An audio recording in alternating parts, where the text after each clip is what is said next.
Well, hello, everybody. Greetings and salutations.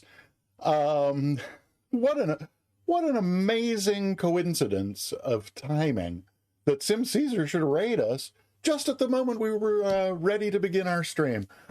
Just couldn't Sim Caesar, mwah, chef's kiss. Timing couldn't have been better. I'm assuming you can hear me. It looks on my monitor for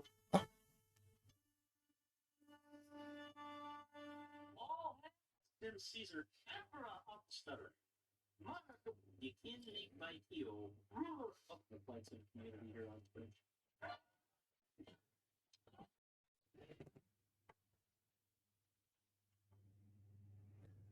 Sorry, I just realized you were probably getting an echo on that because there was sound coming out of. Oh, I thought there was sound coming out of one of the monitors. There was actually sound coming out of two of the monitors. Saber, welcome. Good to see you. Hi. My gosh, so many people popped into the room all at once, along with those of you who were here before we started. That I don't even know where to begin, but I should certainly begin by saying hi to those that I haven't. So for sure. Oh, and we I think I figured out how to make the bot not play welcome sounds during the overture soundtrack. You could let me know whether or not a couple of them happened, and I heard them in my ear, but I'm 99% certain you didn't hear them over the stream. But you could let me know about that. But we didn't get to hear Dragons. Oh, did that not? Yes.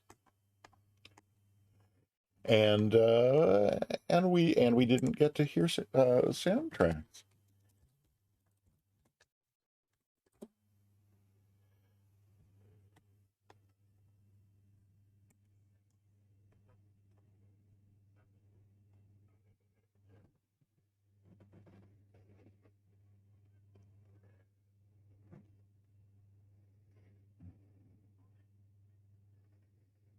I still don't know soundtrack. It's long. I think that's the longest welcome sound on Twitch, but it's also my favorite, so I'm like really hesitant to cut it. But Cold Nebo, hi, Flying Basil, so great to see you. And it actually came out of my mouth right for the first time on this channel that I said your name right the first time. Right first time, Mr. Humphreys. Cold Nebo, great to see you. Welcome on in. Who else have I missed? Jumperman 82nd is here. Hi, Sunjammer. Hello and welcome, folks. And I believe, yeah, no, I won't tell that story because that would be. Oh, it's Kev is here. Hey, glad to have you. Welcome on in. Pezzy is here. That's great. And I think I typed a hello to Tyro, but in any case, good to have you here, Tyro. And everybody, thank you for coming by. So as you may note in the stream title, which only moments before your arrival changed from, it did say Boston Wings VFR flight number VFR number 6, attempt number 4, and I think I just talked over the I'm sorry, I did not mean to do that. Jumperman 82nd gifting a sub to Vega Blue Sky. Thank you so much. Very much appreciated. And Vega Blue Sky, that gets you a bunch of fabulous new emotes that you can use anywhere on Twitch. And I invite you to do so. What was I okay. It's Kev. We'll try to get to the thing in 45 minutes. I don't know. Sometimes these things can't be rushed. Shadow Wolf, good to see you. Stick Figure, hi, welcome on in. Good to have both of you here. So I'm trying to think how to make a long story short. You may note that something is different in the scene, and that is that behind me there's normally a purple sofa which you can still see a little bit of the edges of back there. But the main thing behind me now is a box. It's a box that I was shocked to find on my front porch this morning. Ooh, we got a follow. Chemco is following. Hey, that's great. Thank you so much. Ooh, now wait a minute. I'm not seeing, either before the fact or with the lag on the stream, I'm not seeing the alerts. What's up with that? Hang on, give me just 1 second to take a look. Oh, I think I know what I did. Oh, let me take a quick look. Oh, I'm pretty sure that's what I did. So let's try. Give me 1 moment.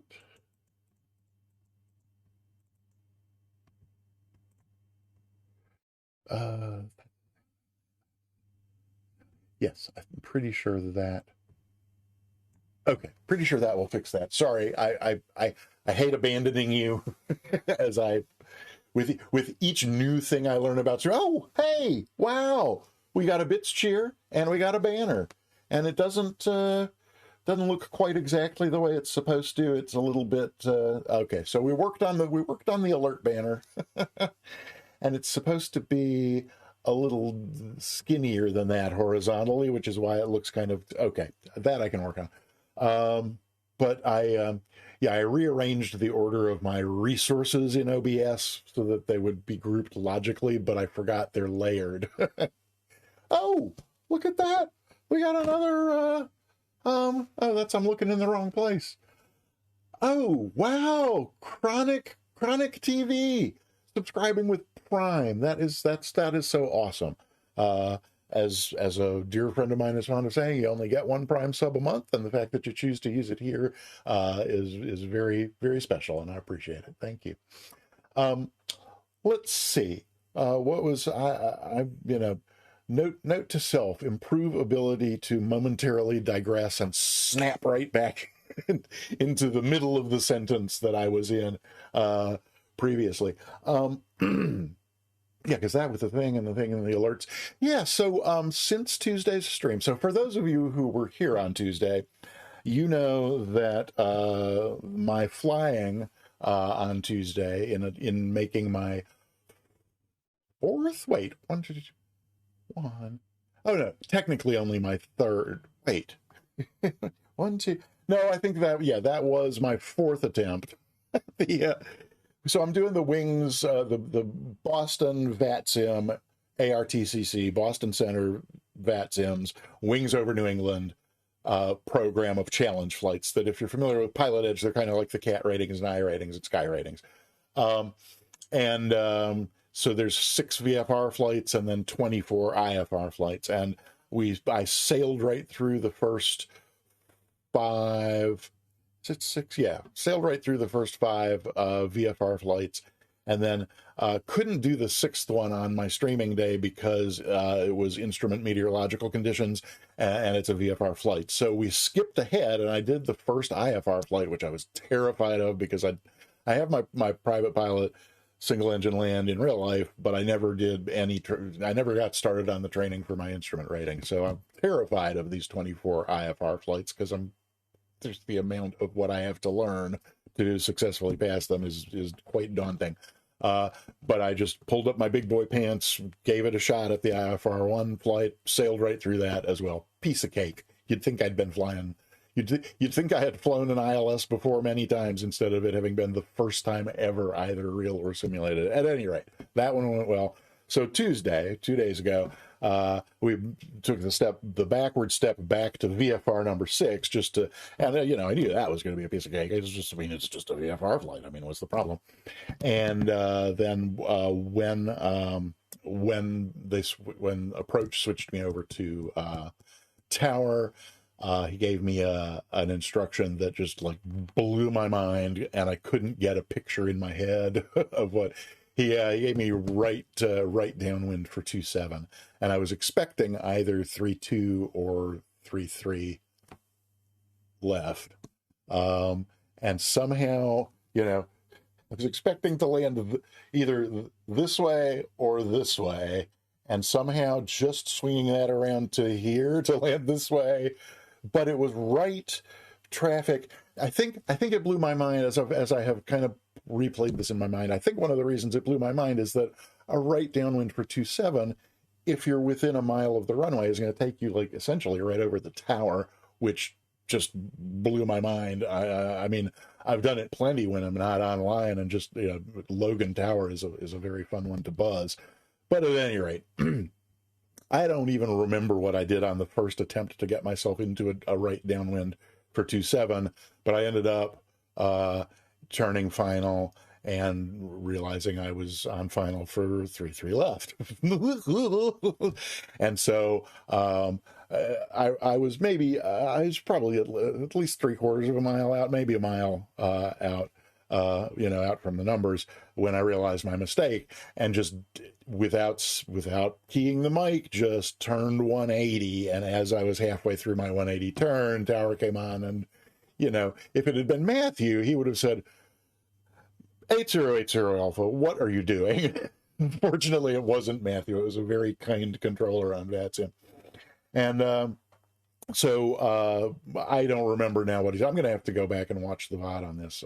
In fact, now I'm embarrassed to say that I haven't already gone back to watch the VOD to debrief it. But so, you know, whatever polite question he asked, I explained. You know, I said, sorry, I landed up in the wrong runway and made the turn on my own. Can you, vector me back to 27? And he said, yeah, whatever instruction he gave me was to get lined back up for a final onto 27. And so I did manage. He vectored me around a little. I did indeed get lined up for 27, but I was high and I was fast, and no matter what, actually, no, it isn't that. So I was high and fast, but I didn't discover that until like where I actually turned into alignment with 27 was halfway down the runway, and I was high and fast. So I don't think I had the presence of mind to slip, but I dove.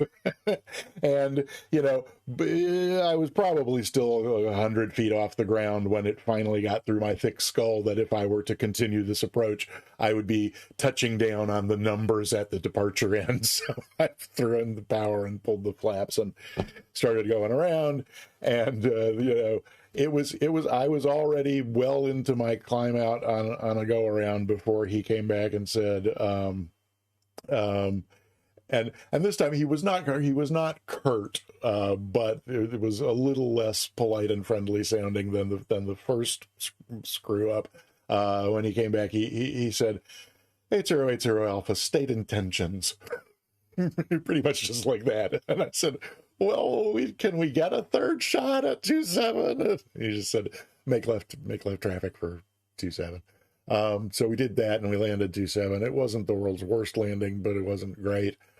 And then, so needless to say, of course, I did not pass the VFR number 6 flight. So that is a 17-minute digression from my mentioning that until just before the moment you came in, today's stream title, which I had set up in advance, said Boston Wings VFR number 6, 5th attempt. Count them 5. And I thought we would do that. And since it's just a little 30-minute flight, I thought there'd be time for that. And then we'd go on to the IFR number 2.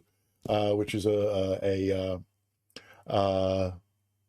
natural next step. And I'm so sorry I was telling my story and just completely ignoring chat. It's horrible streaming etiquette. JP Navigator, hi.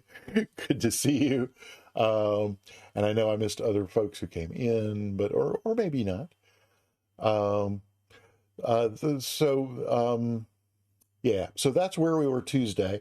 And the plan for today was to do VFR number 6 and then IFR number 2.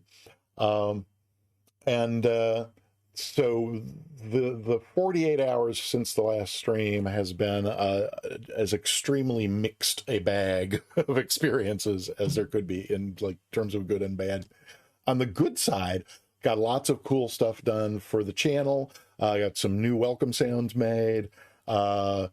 Reassured that the bot will actually play them when people come in and chat for the first time. And we also, I don't know if you may notice there in the chat, that we have been joined by, in addition to Stream Elements, we now also have Peter Moonybot in the chat. I wish I could claim being smart enough and savvy enough to have programmed Peter Moonybot. Of course, I didn't. But they allowed me to put my yes, there's the new drama command. Okay.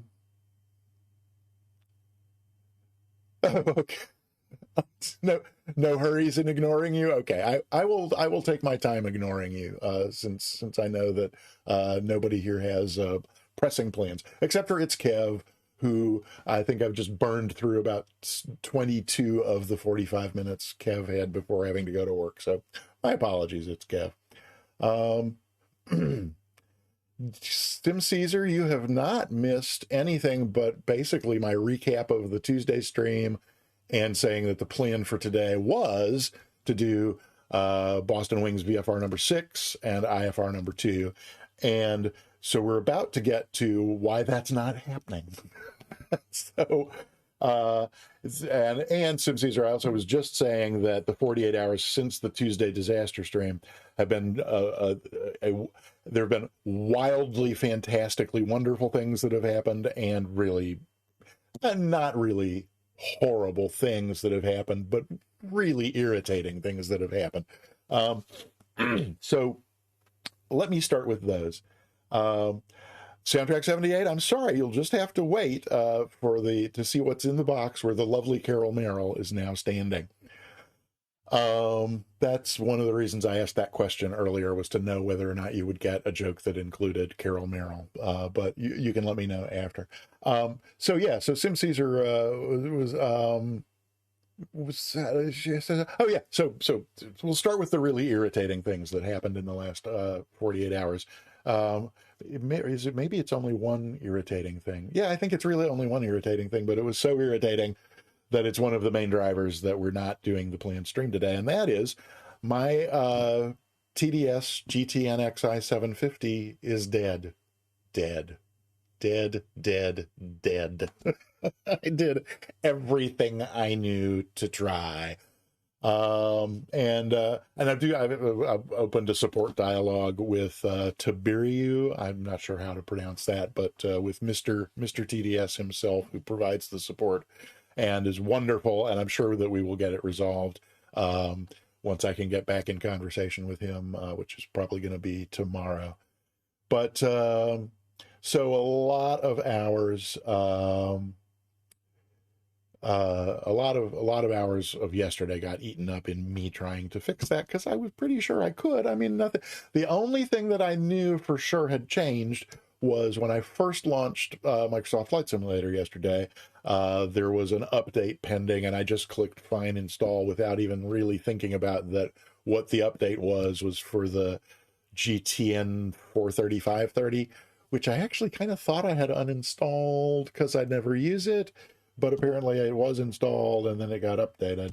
And so that was the only thing that I knew changed. So that was the first thing I tried was, okay, uninstall that. But that didn't do anything, TDS still dead. Both in the panel, I tried every plane I have that has the GTN 750 in it, and it was dead in all those planes. And if I ran it standalone without the simulator running, dead. So like my last ditch effort, it was getting close to midnight last night, and so my last ditch effort was I both ran the uninstall on both components, the trainer and the simulator. So I did that and reinstalled and had got no effect. But I noticed after the install that there's a whole folder, it's weird the way he set it up. I mean, I see why he did it and I like it, but it was a surprise that in the program data, so in C, is it C Windows program data or just C? No, I think it's just C program data. There's a TDS folder, and that's where the actual exe lives, is in the data folder. At any rate, I keep trying to digress. You got to keep me on track here. Soundtrack, feel free to use that 78 if you feel like you need to. Flying Basil, hey, oh wait, I already said. Oh no. Okay, well, we're 50-50 now. Random Crispy, I meant to say. Yes, that's the I was trying to say Random Crispy and it just came out Flying Basil. I wasn't addressing you, Flying Basil.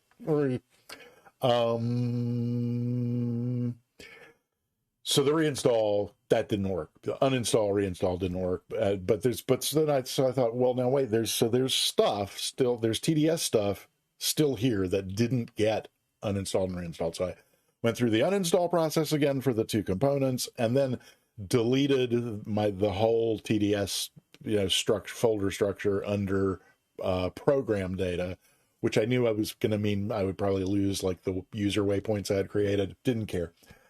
So then completely fresh reinstall, and that didn't work. Still a black screen every time I opened. So that's why I got on the Discord with TDS, and we only had a couple of exchanges before it was 5 a.m. and I had to go to bed. So, this morning I thought, well, okay, you don't need a GPS to do VFR flight number 6 because it's VFR. That GPS is awfully handy, and I'm awfully addicted to it, but I don't really need it. And then for the IFR number 2, you don't really have to. I think they even encourage you to do old-fashioned VOR navigation. So I don't really have to have it to do that either. And then I looked at the weather forecast for Boston and Nashua and the whole area. It was IMC. So this was by noon today, 3 hours before the stream. It was already IMC and forecast to get worse. So I was like, okay, well, we're not doing VFR number 6 today. I guess we can still do VFR number 2 on VORs with no GPS even for backup. And so I wasn't really thrilled about that. And then on the way to the kitchen, I just happened to catch out of the corner of my eye this box on my front porch, which was a complete shock. I ordered it yesterday, and they had promised delivery by 10 p.m. today, and I thought, yeah, it will come sometime during Sim Caesar's stream tonight, and then I will, stay up all night unboxing it and setting it up. But the prelude to so that was really the only one bad thing. The really great things that happened during the 48 hours. The first one was I decided to order a laptop mount because for the 2 months that I've been streaming, I've my laptop on the right, and it's a gaming laptop. It's like a super hot gaming laptop. So that's on my right, and so it has its own little laptop display. But then with its HDMI connected to like this big honkin'. Ooh, I almost knocked the other monitor over. Big honkin' home theater. And you can't see. So my hands are way up here at the end of these. It's big honkin' home theater style monitor that's where I have the simulator on the big wall mounted monitor right in front of me, and then the laptop over here on the right for running OBS. But then over on the other side, I have, I don't know if it's 25, 27 inch, whatever, just a plain old Samsung TV that's monitoring a desktop, and so I have the chat over there so I can see what's going on in the chat. At any rate, all that's by way of mentioning. So the laptop over here on the right, it was basically perched on a stack of boxes, and none of those boxes contained any eye or head tracking hardware. They were empty, I promise. So it wasn't so much that it was precarious. It was just that I needed it closer, but the closer I moved it, the stack of boxes also had to move, which encroached on the precious little desk space that I had. And so that was, I finally, after 2 months, was just sick and tired of it enough. It was only $40 on Amazon for this mount thing that looked like it would be ideal.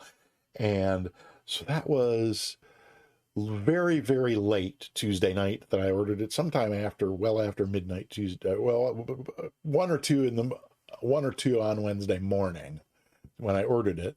And when I woke up at 7 on Wednesday morning, it was on my front porch. I was like, wow, that's awesome. So I got it set up, and it is, I'm in heaven. It's perfect. I was so, that that reminds me, I wrote soundtrack, and I've been ignoring chat again. I'm so sorry. Oh my gosh. I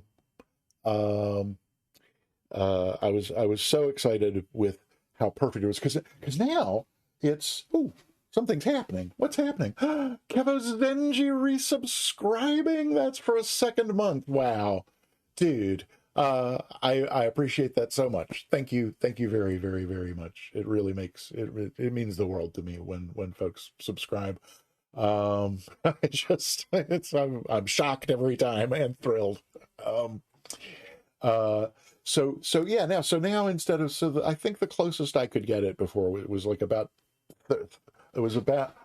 30 inches away. It was about as far as the length of my eye. So it was, and a little tiny laptop monitor, very hard to see, especially like the things I need to see in OBS were just teeny tiny. So, over the 2 months I've been streaming, oh, Arrow.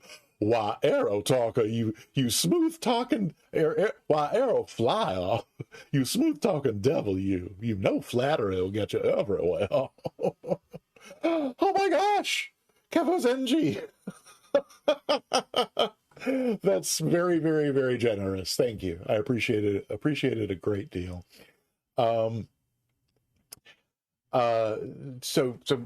this, it was like trying to read a book, holding it out here. And I know people of my age, you often see them doing that. I have the opposite problem, extremely nearsighted and with an astigmatism. But at any rate, with the mount, the thing, it's not there now, but you won't be able, in fact, this is part of the beauty. If it were where I intended to have it now for regular streams, and this is not a regular stream, as you can tell from the title, but where I'll have it for regular streams once I got it set up, it's like between 12 and 14 inches from my face. I mean, it's that close, but because the camera angle is narrow, you don't see it. But oh yeah, so before, when it was this far away, and I needed to see something in OBS, what you got to see was this, like a lot of this going on. I'd look at the VOD, and I was reminding myself of those. You remember those little? It wasn't a Big Bird. Maybe it was Big Bird. It was some little Big Bird made of glass, and it had liquid in the bottom of it, and you would tip it, and it was like a little almost perpetual motion machine. It would wear down eventually. But you remember those? Those like yellow feathers and an orange beak, and it would. The drinking birds, exactly. That's what. Well, I was looking at a VOD one day, and I thought, oh my God, you look like that little yellow and orange. So there was a lot of that and a lot of squinting, and so now this thing's like right in my face. So instead of that, I could if I turn my head this much and the eyes right, it's like this is now like all I need. So that was just like a miracle, and I was so excited about it that I wrote our dear friend and monitor soundtrack. We have 2 dear monitors, soundtrack and some Caesar, but among my dear mods, I messaged him, and basically told him everything that I just told you. And then you know how a few of you know, in the 14 or so years I worked for a software company, I was the one of my extracurricular job assignments was I was the staff song parodist. So I love writing parody lyrics. Hey, Joey Bolo is here. Welcome on in, sir. It's good to see you. we're having a special surprise unboxing party today instead of a flight sim stream. Although, if the unboxing takes a short enough time, my only cutoff is Sim Caesar's stream starts at I set the wall clock here to to military time because I thought that would help me adjust to it. But oh yeah, so that's 3 hours. So Sim Caesar's stream starts in 3 hours, and I don't think it's going to take us 3 hours to get this unboxed and set up. And if there's time, so if we get it unboxed and set up, then oh yes, yeah, that is indeed my desktop wallpaper. It's a screenshot from the end of one of the Sunday Sim Caesar fly-alongs, and there we were, all four of us mods parked together, and I grabbed a screenshot of that, and yeah, it's been my wallpaper for I guess over a year now. Well, I'm gonna get a bowl of cereal today. Oh, what's happening? Something's happening. Oh, Ernesto Gonzalez, thank you for following. Welcome on in. Good to have you here.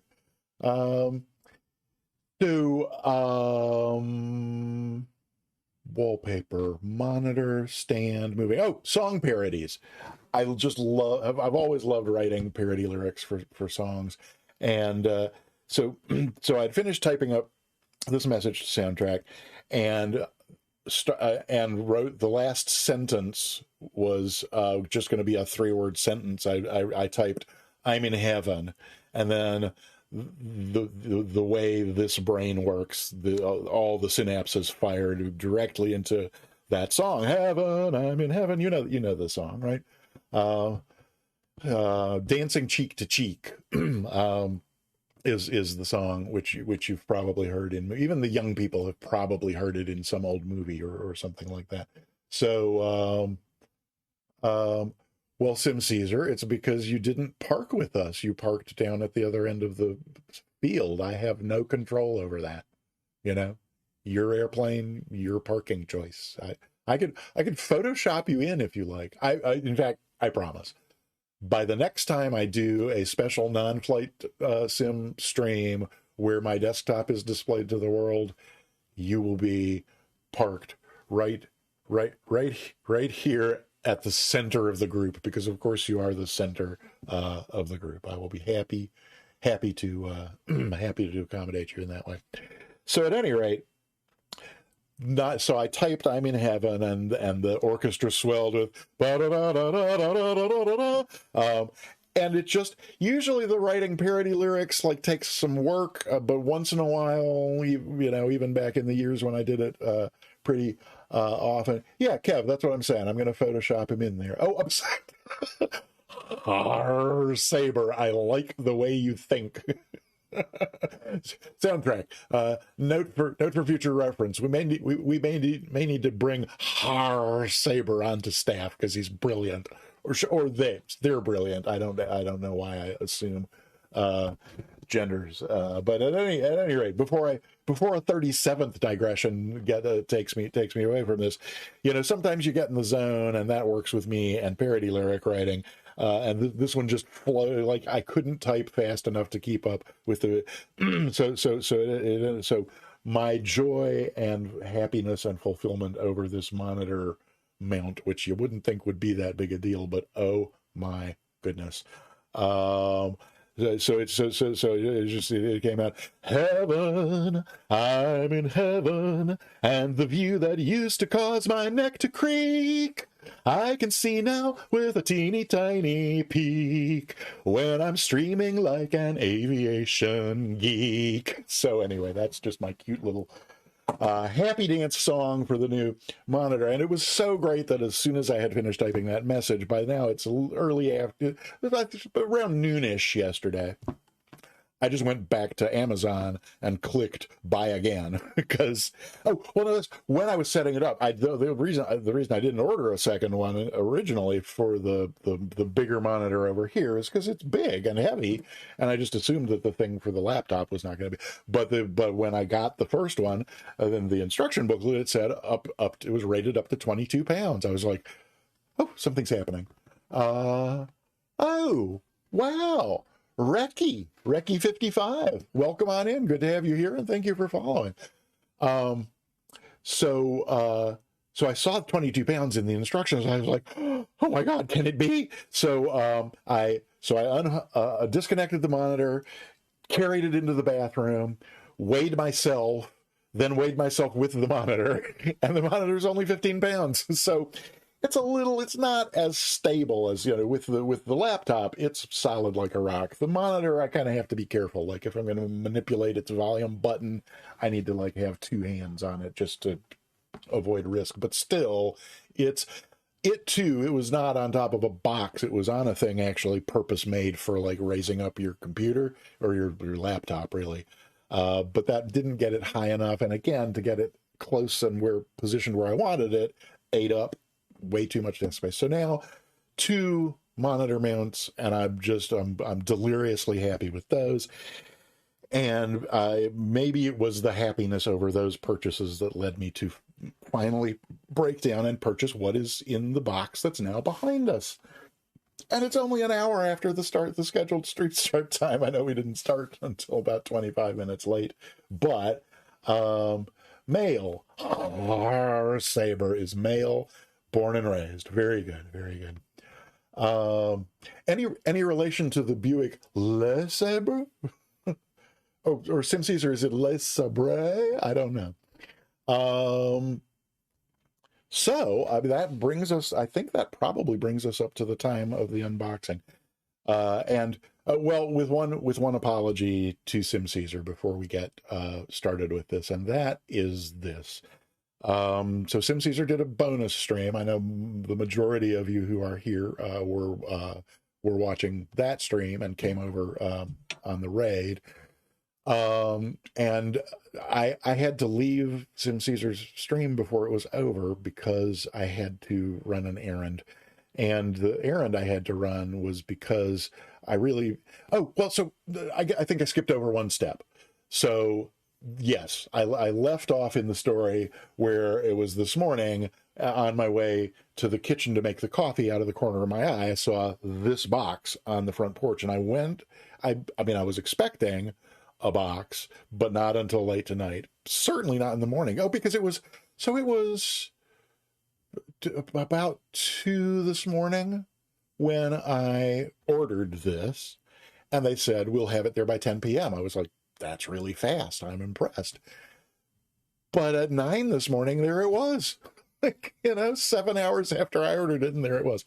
But I was also mystified as I approached the little slit window to look out, because this box that we're about to get into is huge. It could contain like a fairly sizable coffee table or a smallish bathtub. And what I ordered is not that. I was worried about how big what I ordered is and being able to fit it on to my desk. But there's more room on the desk now because of the monitor mounts. So I think it's gonna fit. But yes, well, for those who want a glimpse behind the curtain, when I first messaged Soundtrack today to say, I think I'm going to do not a flight sim stream, but an unboxing stream. Soundtrack, do you mind if I share that part of the story? Because I thought it was tremendously fun. Soundtrack, for those of you who don't know him, is an astonishingly funny guy. So I messaged him that, instead we're going to do an unboxing party. And he was like, oh my God, please tell me it's not an IFR, not a track IR. If it's a track IR, I'm going to pee my pants. And so I said, it might be a track IR or it might not be a track IR. Depends. And there was another punchline after that I'm forgetting now. but all of this is by way of building up to the there was somewhere. Oh, yes. So that was this morning with the surprise arrival and all that. So then I knew Sim Caesar was going to do a bonus stream today. Those usually start about 1 my time, which is 11 his time, 10 Pacific. But he started almost an hour early. And I thought, okay, that's great. Probably work out better with the timing as far as like his stream ending and my stream starting. And it was a great stream. I loved so much in today's Sim Caesar bonus stream. That was really great. But as his flight was drawing to a close, I had like one eye on the clock because we were getting closer and closer to. We were still about an hour away from this stream starting, but I had realized so I mean, this is the idea of this unboxing stream obviously didn't happen until I was getting coffee this morning because I didn't know the thing was going to be here. But it was when I saw that I thought, okay, rather than try to limp through IFR flight number 2 with no GPS, let's, you're going to unbox it. Why wait until after the end of Sim Caesar stream tonight?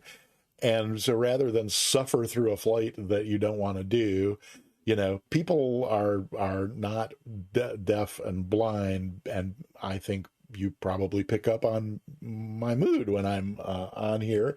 So I thought, what would make you really happy? That's digging into this box right now. And then I thought, or not right now, you could share this with everyone. So that's the very, very long and involved story of how we got to doing this unboxing stream today. And so does that mean that without any further ado, Soundtrack, have I left anything out? Oh, Fenrir, I did not see you come in.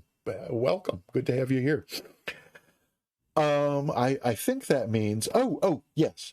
So that's all the preliminaries to the drum roll before the unboxing, except that oh no, it entered my head and then left it just as quickly as it came in. Oh no, patient will drag their feet when it comes to opening boxes. Yes. Oh yes, I was definitely going to mention that I Sim Caesar, I have heard tell that there are people who like buy a product and bring it home or have it delivered to their home and then leave it in the box. And I tend to think this must be urban legend because really, who would do that? There's drag it in. Oh yes. That's the last little tidbit prior to the drum roll for the opening is and this is the reason. Okay, here's where it all comes. Here's where at least the last chapter of this saga comes together. I had to leave Sim Caesar's stream because I was moderating and keeping an eye on the clock and like seeing what I needed to do to get the studio space set up for an unboxing stream rather than a flight sim stream. And that's in the process of that discovered that this camera, it's narrow angled to begin with, and I've like closed in the sides of the view a little bit so that you really just get me.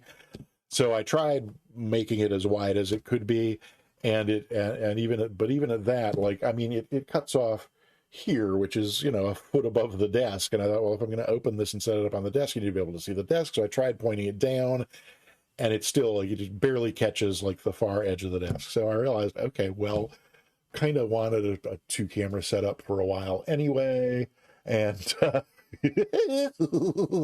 well now Sim Caesar, we're just gonna have to tease it out for another 10, 15, 20 minutes.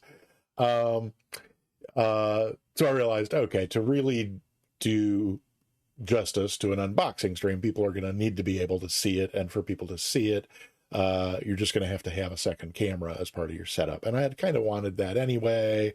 Not sure. So, we got a new follower. Oh my gosh. It's Lobo Doo Doo.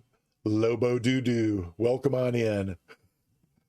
Are you a member of the Doo clan? No, I'm sorry. Oh, from Spain. Oh, cool. Lobo is Lobo Spanish for wolf? Lobo is Spanish for something, isn't it? I think so. Um, we can discuss this at length while Sim Caesar eats his cereal. And crappy crappy joke. Oh no. Oh no. I need my dad joke emote. Where is it? There it is. Oh my. Oh goodness gracious. Oh, so Lobo is Spanish for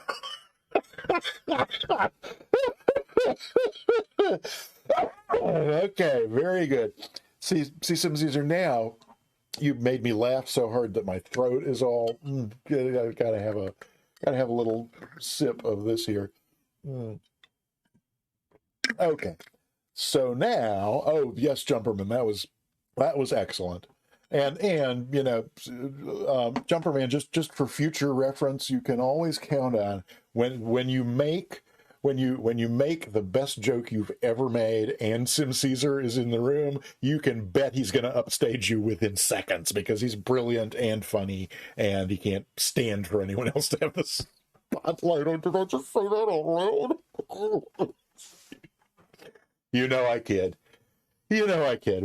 So without further ado, that means that it is now time. I'm going to have to move things around here just a little bit. Oh, I don't want to risk moving that because one of my USB hubs it's precarious. If you jostle a cable too aggressively, something that's plugged into the hub will disconnect and reconnect, and that, as you probably know, can wreak havoc with your flight simulator. And with other things as well, I should think. So I believe that now, without terribly much further ado, we are finally ready for the reveal of soundtrack. Could you make a note? We need a drum roll sound command. We should definitely have that in. So we are now ready for the reveal of the new webcam. Yay! So now I have to look awkwardly over here to see what's. Oh, you know what? Actually, I don't, because of this astonishingly wonderful new monitor mount. I can actually move where the picture is that I'm looking at. Although this may disconnect the USB port that the mic is plugged into. So if I suddenly go silent, I apologize. Can I get? I just need to be careful of the tension on the cable. Oh no, it'll go all. Oh, heaven, I'm in heaven, and the monitor goes.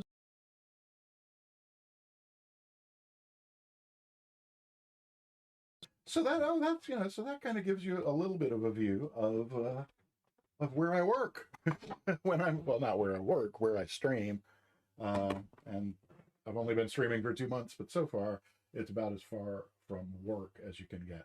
So yeah, so you can see, yes, you can see me, you can see the box. So as I mentioned, oh, you know what? The one thing I now cannot see is chat because, as you can see, it's right there. I can put it on the OBS window, but I've got my own, so it's we'll address that. You know what? We're not really going to be facing this way long. This was just so that you could get some idea. I mean, we may be back to this view later, but yeah. So I think I mentioned that this box was unexpectedly large. Oh, it's I was expecting it to be this heavy, but not expecting it to be this big. Because this, frankly, is big enough to, as I said earlier, for those of you who were here earlier, this is big enough to contain either a fairly large coffee table or a fairly small bathtub. But I'm gonna start with the tape here. So I think that what is inside this is a smaller box that really did not need this ridiculously huge box to travel its way from. Well, I'm wrong about that, ladies and gentlemen. What's inside here? Oh, whoa! Oh, wait, no! Oh, no, no! I am right. What's inside here is another box, just as I predicted. A little cable management. Oh, look! Oh, look! If I get all shy and embarrassed, I can hide. That's wonderful. Peekaboo! Okay, sorry. Okay. So now the question is, can I get? Oh, can I hold this? Can I get this smaller box? Oof, to maybe sort of rest on a thigh or something while I get rid of. Lord, I don't know why that just reminded me of the Monty Python routine. Thought, you know, what's box is so big you could bury something in it, and then I thought, no, don't go there. That's a little that's kind of dark. But then I remembered dark can be funny, and it made me think of that. I'm Sim Caesar. I am now proceeding with the opening of the box. That Monty Python routine. You remember? I think it was Eric Idle, and I forget which one the other was. But there were recurring characters, a pair of middle-aged ladies who would meet on the park bench and discuss topic. And there's one that goes, "Hello, Mrs. Concrete. Oh, hello, Mrs. Engine Block. Busy day. Busy day. Just spent 4 hours burying the cat. 4 hours burying the cat. It's not dead then." Oh no, but he's not at all a well cat. And as I'm going away for a fortnight, I thought I'd better bury it just to be on the safe side. So there's that. Can you see in here? No, you can't. So I have now opened the box, and much to my surprise and delight, it's boy, how do they? Much to my surprise and delight, what's inside the second box is a third box. Yes, this could not be any better if it tried. I hope chat is going wild. I'm going to turn around just to see what. Yeah. So I see we have some theories and we have some questions. Okay. All right. Oh yeah, we have some. We may have some spoilers as well. Yes, Aeroflyer is on the right track. It's a gift card. Oh, can you see it on this? Did you see it on the side of the box? Yes. Well, yes. There's yet another brown box in here, but then the other box that's in here does in fact have a logo on it, and there it is! Yay! So I have been. You may have heard me say on a Sunday Sim Caesar fly along stream or in my own streams that I'm fine with the joystick that I have. It's fine, really, it's fine. But I've really been wanting, just for, well, so the background I would say has been a sort of a low to medium level interest / yearning for seeing what a yoke would be like instead. But then I started doing these flights on VatSim where I need to like write stuff down in addition to and it's particularly in-flight stuff that where they're giving me an instruction and I need to they turn you to a heading, you need to start the turn, but then you also need to be doing something. So my joystick is right-handed and doesn't have like a switchable left-hand option, it was becoming more and more of an issue to me that it would be really great if I could have the flight control in the left hand and have my right hand free to switch between tuning frequencies or writing something down or whatever. I can only do right-handed. So that was, like I said, that was kind of like a growing sensation. And then yesterday in Sim Caesar's stream, Mustix mentioned, or no, I think it was Sims Tuesday stream. Mustix mentioned that he had gotten a new throttle quadra, or I'm sorry, yoke. Had gotten a new yoke, or yoke and throttle. He mentioned that he'd gotten it on Tuesday, and then in yesterday's in Sim Caesar's bonus stream, he mentioned that he was kind of lurking and only half watching the stream because he was working it out, trying out the new thing. So I think we can maybe turn around at this point, or I might, for like actually getting them out of the boxes and set up, I might want to bring the camera a little closer, where we can kind of all see stuff, because I'm gonna turn around and do that over here on the desktop. Yeah, so maybe bear with me just a sec, and I'm gonna see if I can't just adjust the camera position a little bit.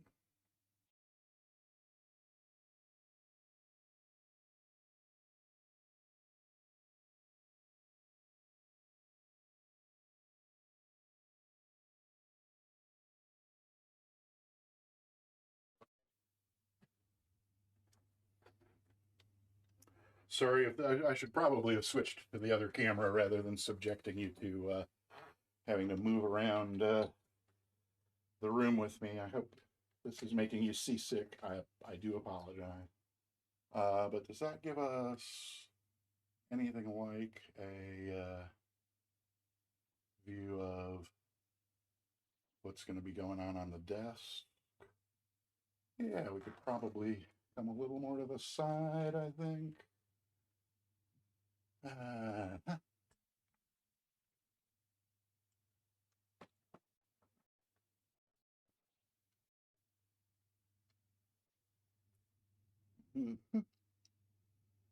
Well, that's not good. Let's see.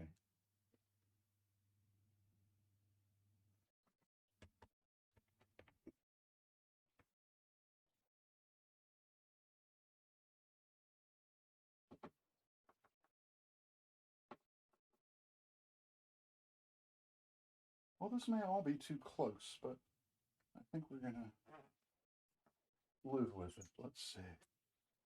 Let me get that way. Okay, yeah, I think maybe once the monitor's out of the way, that'll work. We shall see. Uh,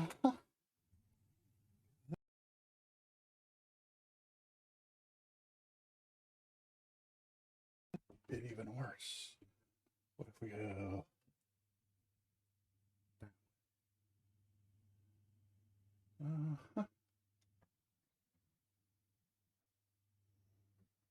Yeah, one more adjustment. Sorry.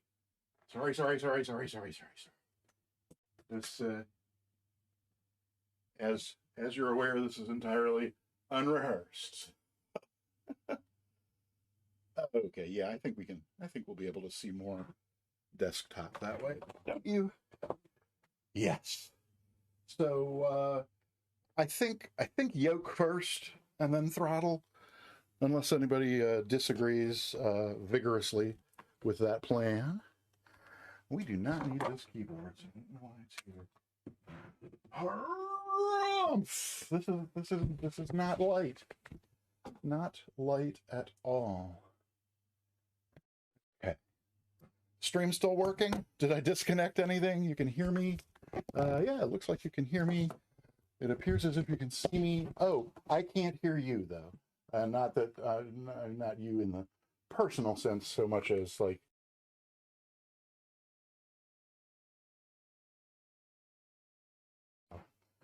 I need to have you in my ear there. All righty.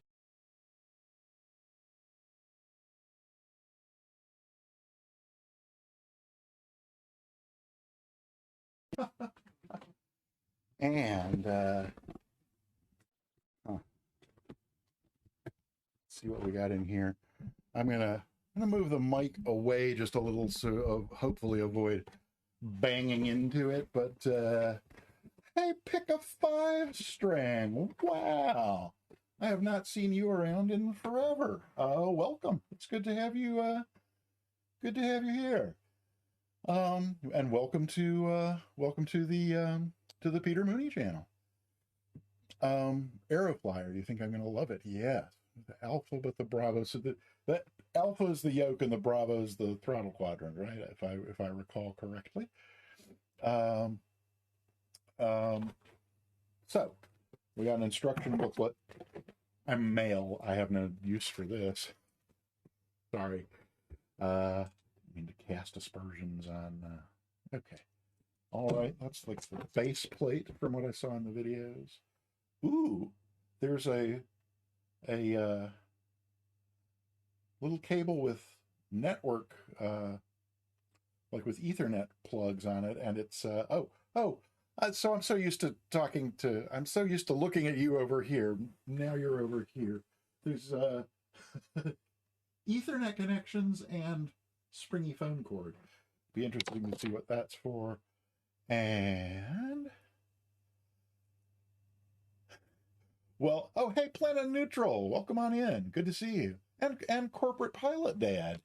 Yeah, corporate. I was talking to Corporate Pilot Dad last night and said that I had ordered it, and yeah, it was supposed to be here by 10 p.m., but it came this morning, just like hours after I'd ordered it, which was a big surprise.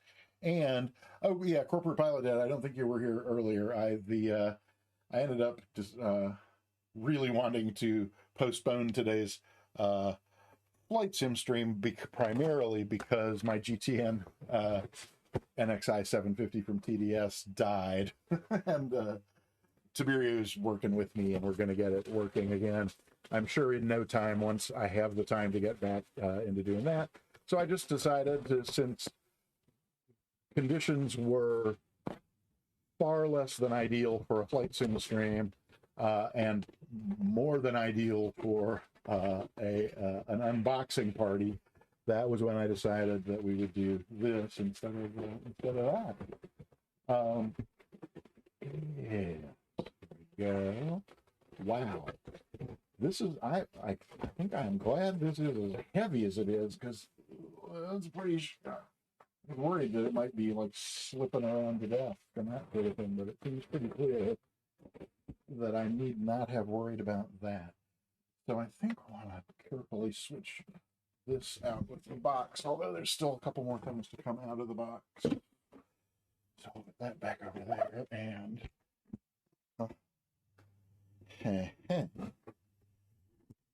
oh, that's weird. Okay, I was not expecting that it's spring-loaded to pull itself back to neutral. Interesting.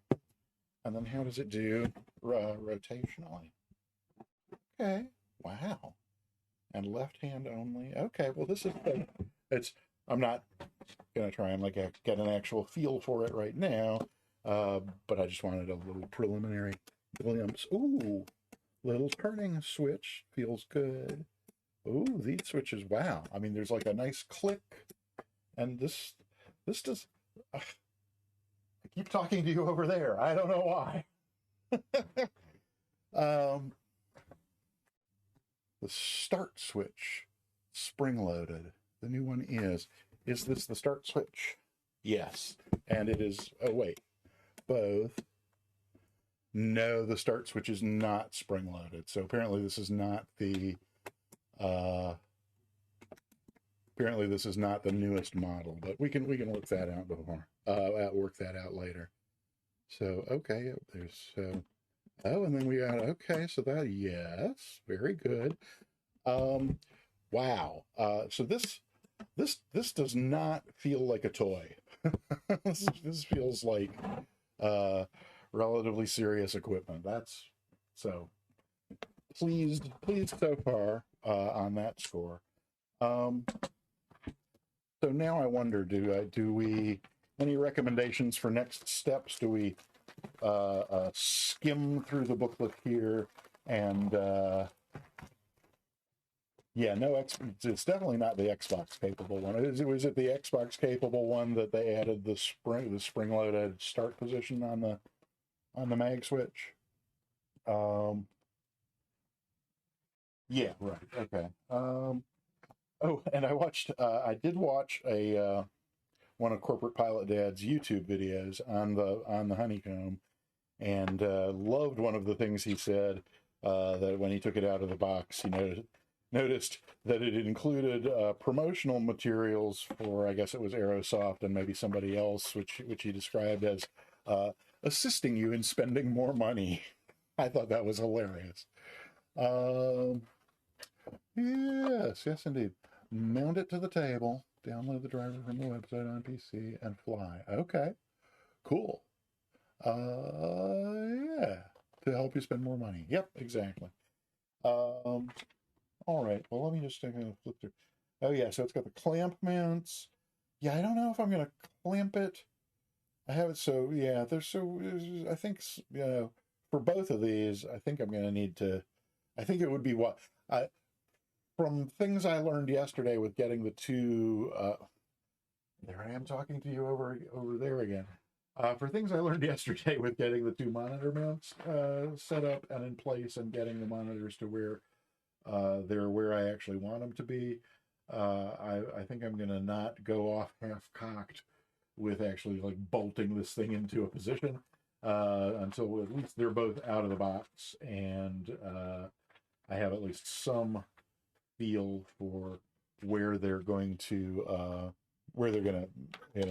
actually live. And I kind of frankly, I don't know.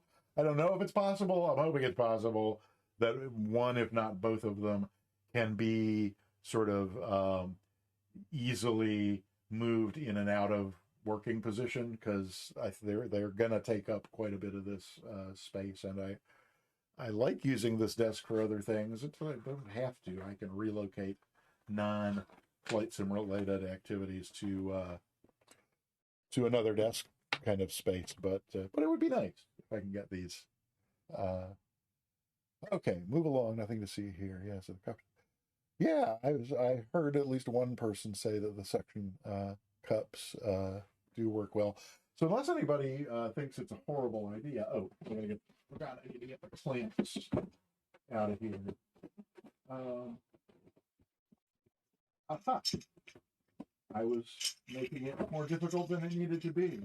Oh, this will have great appeal for Sim Caesar. I'm sure he just adores it. Sim Caesar, look, it comes with clamps, and they're noisy. Clamps. Oh, so yeah, because I thought it was So I saw a video where somebody was talking about suction cups on the bottom of this, but maybe that's an older model, because what I saw in that video and Corporate Pilot Dad's video and what I see in front of me is like a sticky pad that's covered that you can pull the sticky part off of. The center is the suction. The little knob thing, how does that work? Well, you pull the plastic off, and then the center part becomes a suction cup. Okay, well, we can experiment with that, but yeah, my guess was kind of that the clamps might be the way to go. But so for now, unless anybody knows a really good reason not to, I was thinking we should just go ahead and get the. Yeah, I saw the red tab. Right. Yes. Okay. I'm going to go ahead and open up the equally heavy, and so I'm expecting equally sturdy and non-child's toy-like. Go ahead and get the throttle quadrant out here. Should we have music? I'm trying to think I think I'm not set up to do that. I also think one of the good things that I think happened yesterday, we'll find out when I get to see the VOD from today, is when I first started, I got OBS set up in a way that whatever music I played was not going to the VOD. and therefore not causing me to get little, some of your VOD has been muted because of potential blah, blah, blah. So that was resolved, and then that stopped working for reasons that are mysterious to me. And so I got that working again. So that's a good thing. And I also figured out I have to make the alert sounds and the welcome sounds.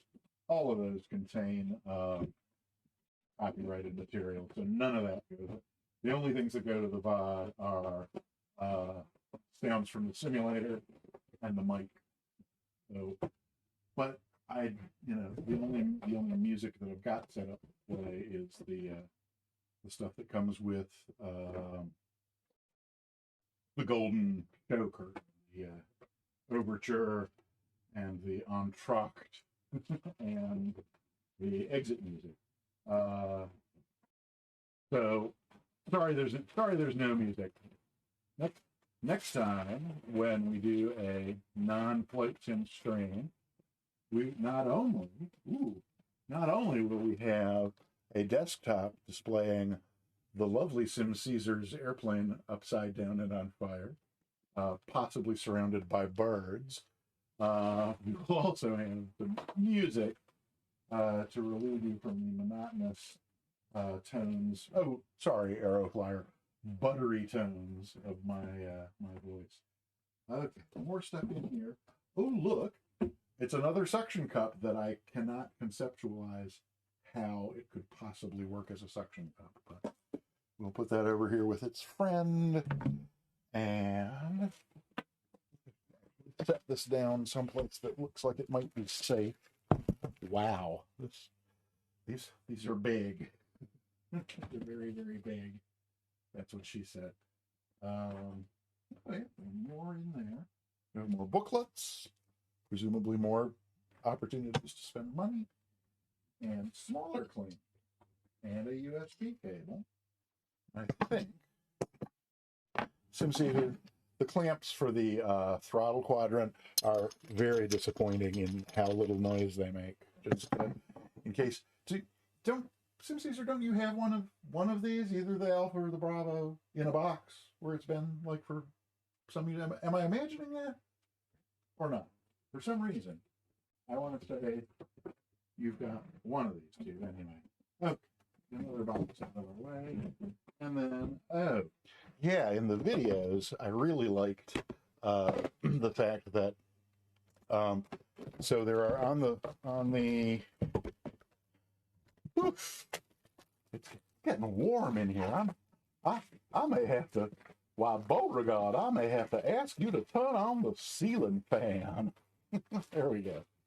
I really like the fact that it's got it's got slots for 6 levers, and they're entirely configurable. So I didn't see this in anybody's video, but it looks like they come equipped with a little rubber doohickey that you can insert to essentially, just like if there's a one of the 6 slots you're not using, you can effectively make it disappear, so it's not visually or physically distracting. So I like that.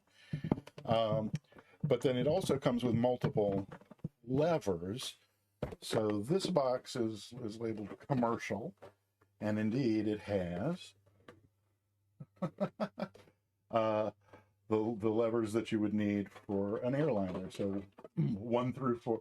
Oh, and I noticed this in the video too. So it's got 4 throttle levers, numbered 1 through 4, each of which also, I know you can't probably see this very well, but each of which also has a functioning reverse thrust on it. So I thought that was pretty cool.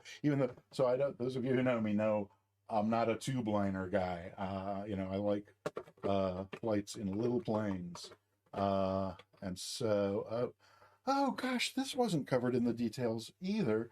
But so there's 4 throttles, but they have, you can rotate the little white knob to change the number. They have, each one has 2 numbers. So like if you're flying the 727, you could install only 3 of these and have them numbered 1, 2, and 3. That's really cool. Right. So it comes with those four levers, but then also a speed brake lever and a flaps lever that are I mean, they're shaped like the ones in a real Boeing. So while I won't say I'll probably never use these. I'll definitely be whipping this box out if anybody ever finally produces a 757 or an L1011 for Microsoft Flight Simulator, because those are or a 727, I think, or a Comet. Actually, that the one I covet the most is probably the Comet. But so if anybody comes up with any of those four airplanes for Microsoft Flight Simulator, you will see me in a tube jet in a hot minute, and maybe never come out. So that's the commercial levers, and then this other little box is labeled general aviation, and there they are, our dear little friends, the black, the red, and the blue, and two of each, and ready to go on that. So I mean, if you like, lately I've been in the Warrior, so I can set this up so that it only has two levers, one red, one black. And I just love that. And it looks like they're really easy, quick and easy to interchange. So I am not paid by, I don't even know what company makes these. I know Honeycomb is the brand name, but there's some company name. I'm not affiliated with them, paid by them. I'm not here to promote this. I'm just wildly excited to have it and see what it all is and how it all works. Are we ready? I guess I should be able to fairly easily switch between cameras. If you'll, again, talking to you over here. If you'll bear with me one more moment, I will, this new scene that I set up in OBS to do this today is all the way down at the bottom of the list, probably because it's new. But I think without disturbing anything else, I can move it up in the list so that it's right next to the other one. And yes, with the two of them side by side, hello, we're almost there. With the two of them side by side, I should, oh dear Lord, should be able to easily switch back and forth between the two. Hey, that worked. Hello, welcome back. Wait, no, I'm the one who's back. Welcome back, Peter.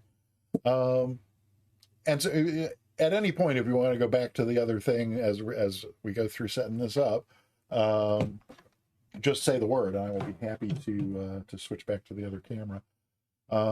Thank you, Soundtrack. Glad to be back. Glad to know I'm wanted. For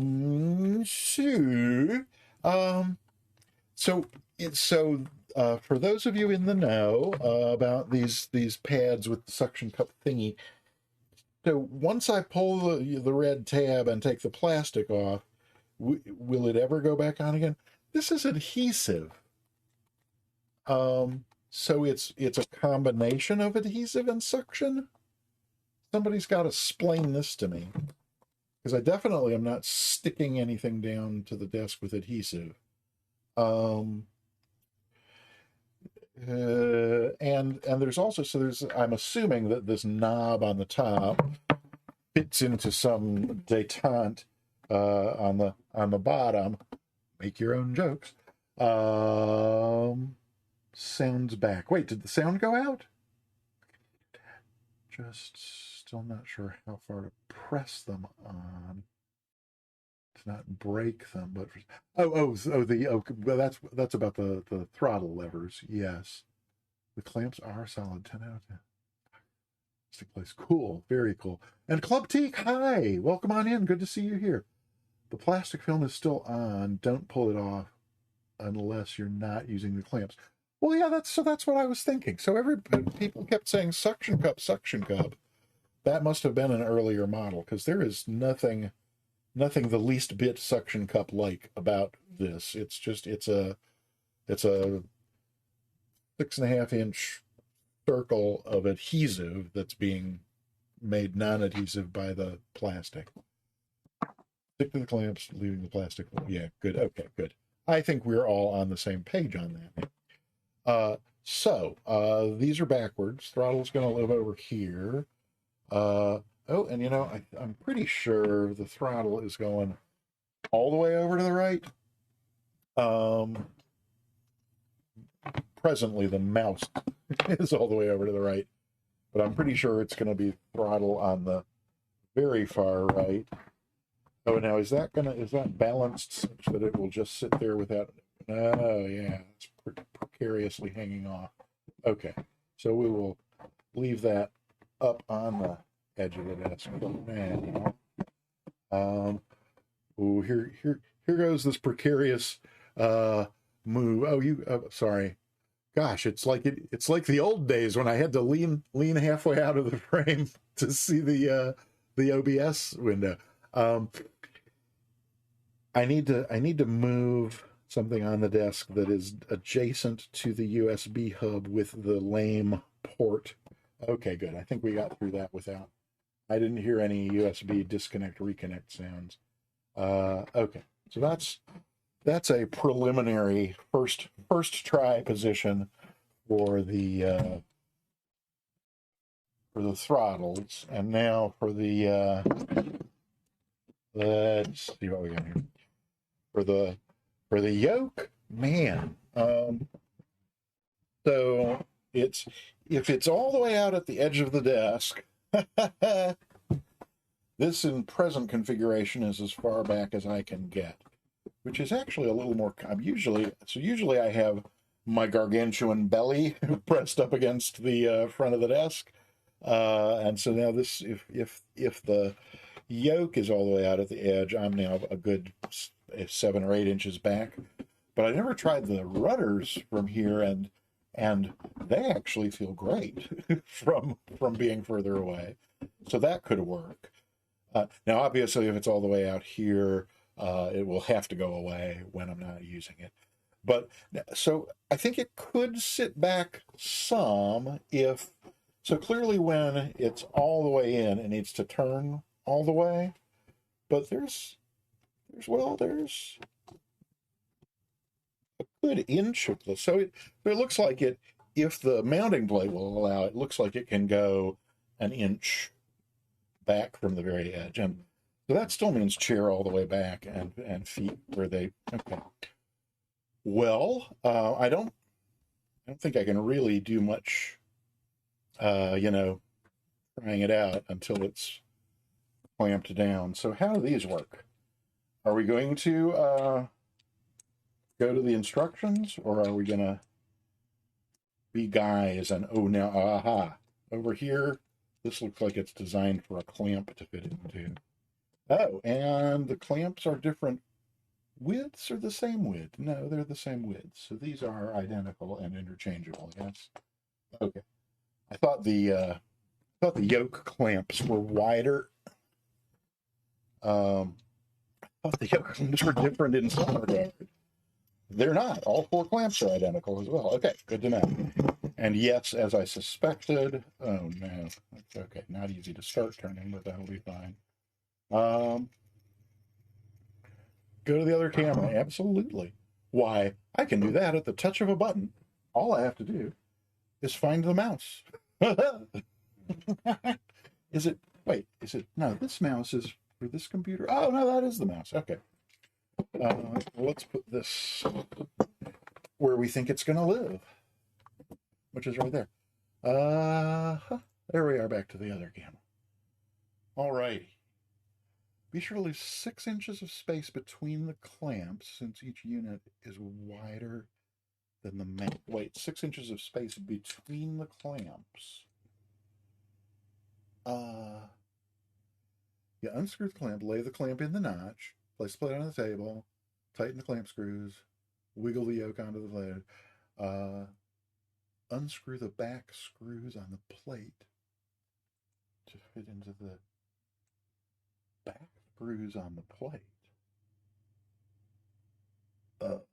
Okay, let me read this other one. Be sure to leave 6 inches or so of space between the clamps, since each unit is wider than the mount. Right, so I get that each unit is wider than the mount, and I'm pretty sure I understand how the mount is going to go in one place, and then the thing will slide onto it. Back. So the clamps, right, are coming out this way. And where the clamps are, no, wait, that's not right. Yes, that is right.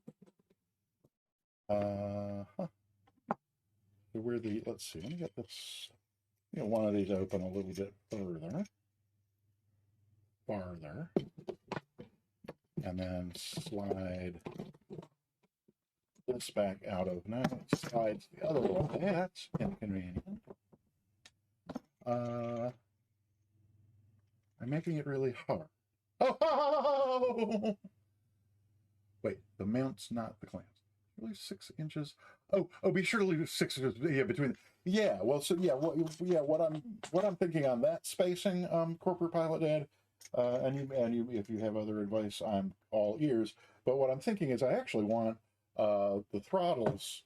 If the throttle is as far to my right as it can go, given the amount of space available, that feels really comfortable when I'm. So I mean, I need to be centered on the camera essentially.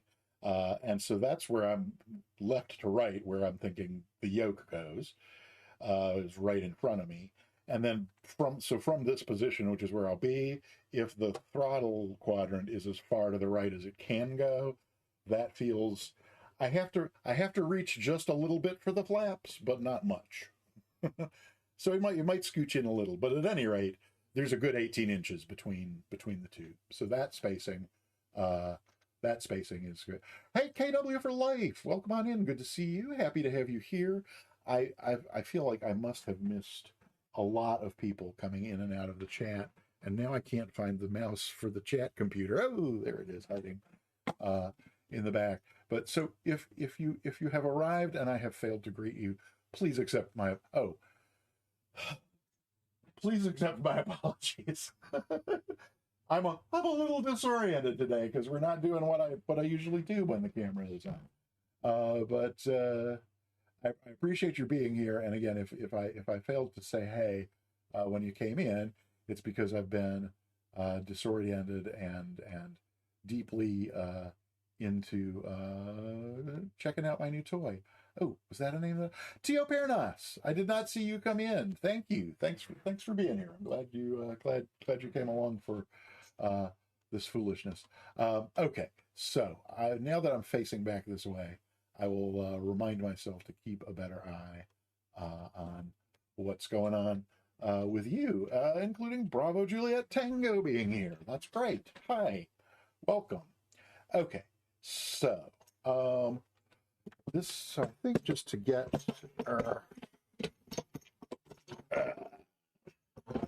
there we go. All of this is just by way of getting the front to back alignment for the clamp. So if the clamp, well, that answers that.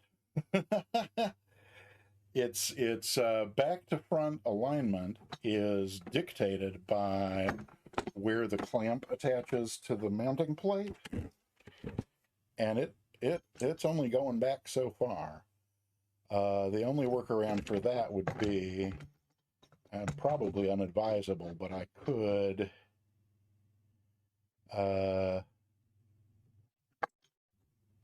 have the clamp only attaching. In other words, you're supposed to. Oh, we're on that camera. So it seems to me. Oh, and this camera is tiny. Well, right. Maybe this you may be able to see this. It seems so. This is where the clamp is supposed to go. It snaps onto that little post there.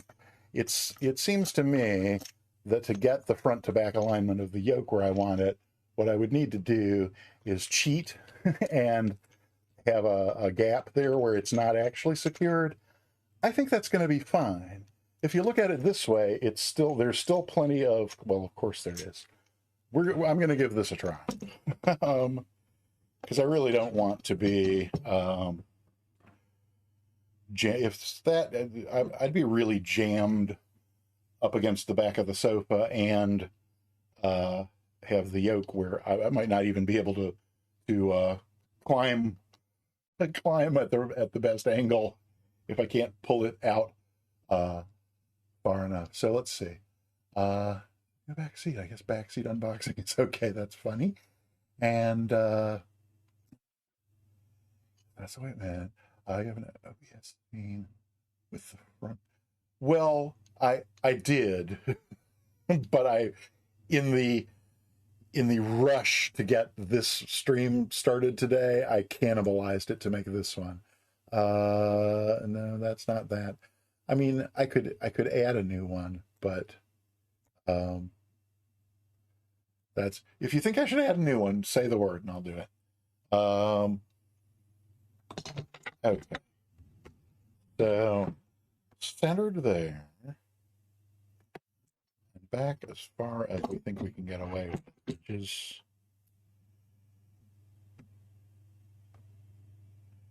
probably no less than there. Okay.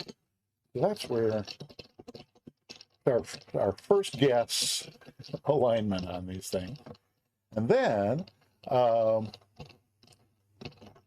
wait, I missed something. Have you got a saw for, have you got a saw for the desk? Well, Bravo Juliet Tango, funny you should mention. The desk is actually just a slab of 3/4 4x plywood at this point. Eventually, it's all in flux. This whole streaming experiment that started a couple months ago is just that. It's an experiment. Oh, that's that. It's not going anywhere. So let's see where this goes when it's slid onto that. Oh. Can it be right? Wait a minute. What's happening here? Big opening at the back. Drops on and then slides in. Is that all the tighter it gets? There's a couple of things at the back of the mounting plate that flip up. What are those for?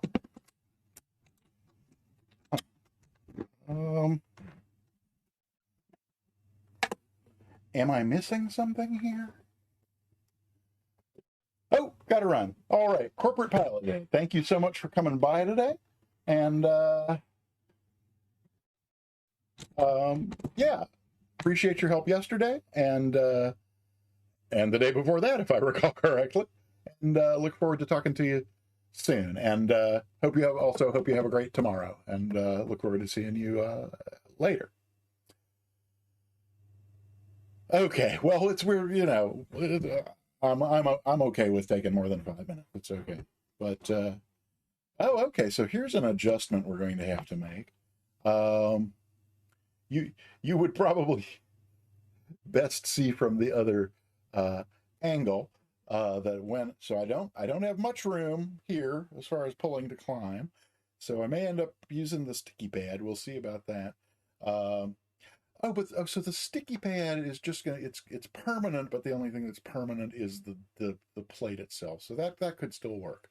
But so there's not a lot of room to pull back, so that's one issue. But the other issue is the entire desk, so the entire desk surface has been front heavy for a while, and so I've had to exercise caution in. But when I pull back to climb, oh, you see that, and you see what I mean about this monitor as well. So that's easily fixable. We won't deal with it today during the stream, but it's actually my dad's old hi-fi that the plywood is lying on top of, but it's C-clamped down in position. And then the hi-fi actually goes back under the edge of the big wall-mounted monitor, and the wall-mounted monitor is locked in position. So all I really need is a wedge on either end to just make the fit between the bottom of the bottom of the monitor and the top of the hi-fi to, just slide a little wedge in there until it's snug, and then that will stop this. Woohoo! It won't stop that, but it'll stop the whole desk moving. Okay, well that's okay for now. Let's actually slide it back out of our way while we do the same over here with the throttle. And I think we can plug them up and maybe see about firing up the simulator and seeing what they do. I'm guessing and hoping that with the throttle quadrant over here, and I know a lot of you have these, but for those of you that don't, one of the things I like about it is it has a trim wheel that you can use manually. That even though I didn't know this, comes with some markings on it even. But the thing about that, it might be easy to see from this angle. The thing about that is the wheel extends down farther than. So clearly in the front to back alignment on this one, it's going to have to be further forward for the wheel to clear.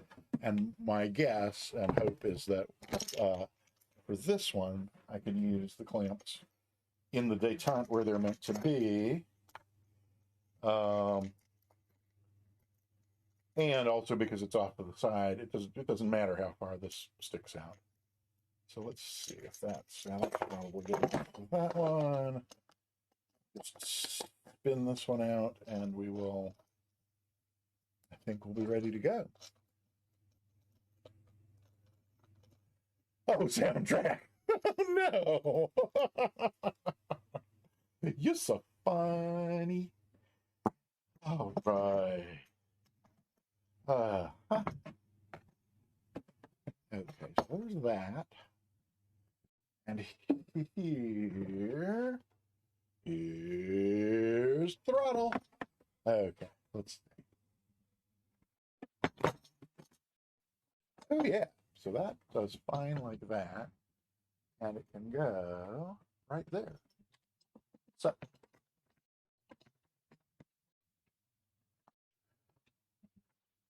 now there's the other thing, probably going to be a while before I can afford it, but I have seen a thing online.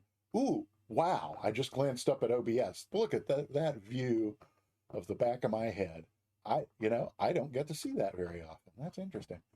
As do we have any Are You Being Served fans here? It's a British sitcom from the 70s. There's a character called Mr. Humphreys.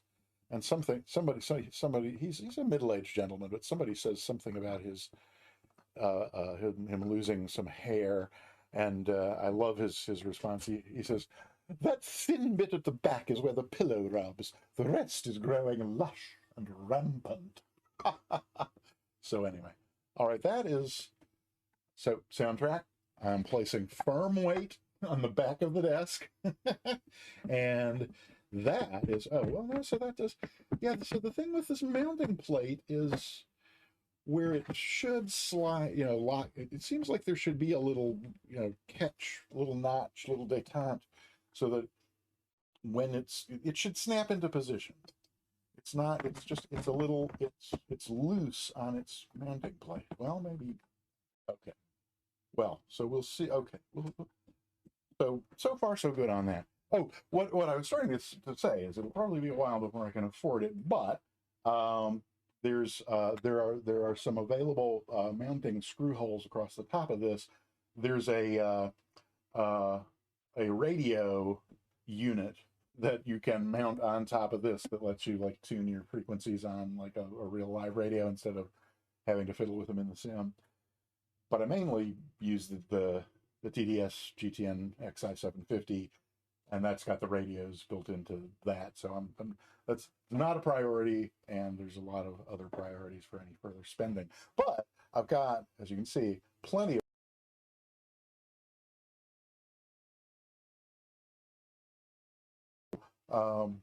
yeah, so, oh, so I experimented with the switches on the yoke. I forgot to actually check these out before I mounted it, and now it's all the way down here, so bear with me while I take at least a quick look. Oh, right. Yep. So we've got our autopilot panel across the top. Nice rotating knob for increase and decrease. Autopilot on off is over here, but then we've got all of our selections. Okay, so for alt hold, vertical speed, heading, course, and then the switches for the different modes. Heading, nav, approach, altitude, vertical speed, indicated airspeed. Excellent. That is just excellent. And then there's 7 programmable switches down here. Oh, well, they're marked for what they intend you to bind them to, but oh no, they're not. So okay, so 7 unlabeled programmable switches, which is great. Then below that on this surface, I love it. These are uh, backlit things like your master caution, engine fire, all of your various warning lights light up from what I saw in the videos. And then, oh yeah, well, we've got our gear up and down lever here. Nice. That's that. Oh, that's nice. I'm gonna like that. And I don't know if you can make them out on here. No, I think you probably can't. But you do have three lights off, which that turn red when the gear's in transit, and then green if 3 are down and locked. So that's really nice. And then flaps. Oh yeah, no, the flap.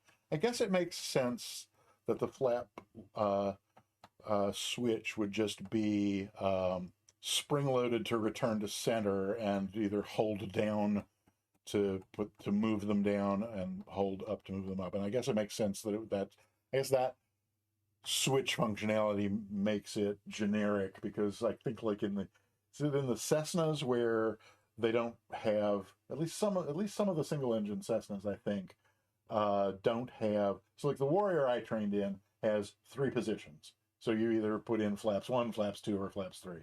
But I think some of the single engine Cessnas and the trainers, there are no preset positions, no détentes. So you push down and they electrically, I think, maybe. I don't think a 152 has a hydraulic system, does it?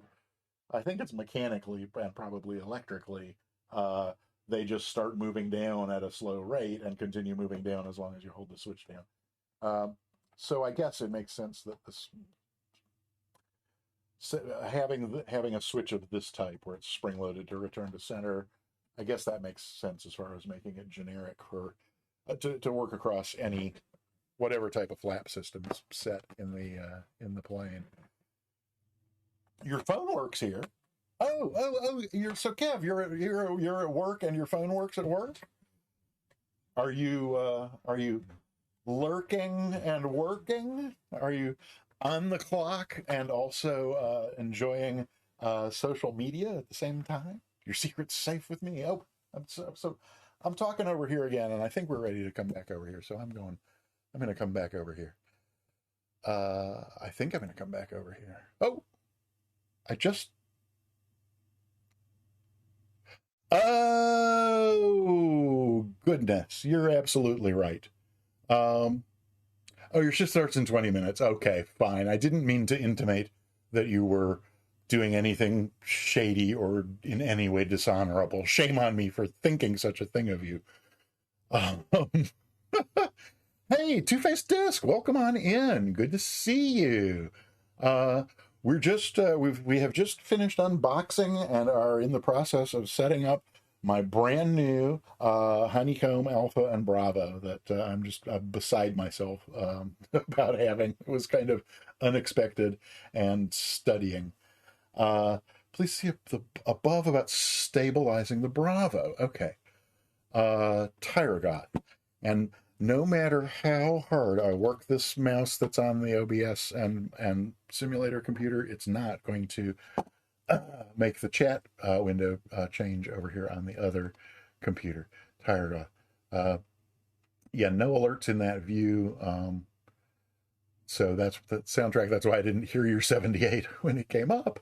And oh my gosh, so I didn't get any alerts like Tyro cheering 100 bits. That's absolutely what else did I miss? Oh no, the thing before that was Lobo Doo Doo following.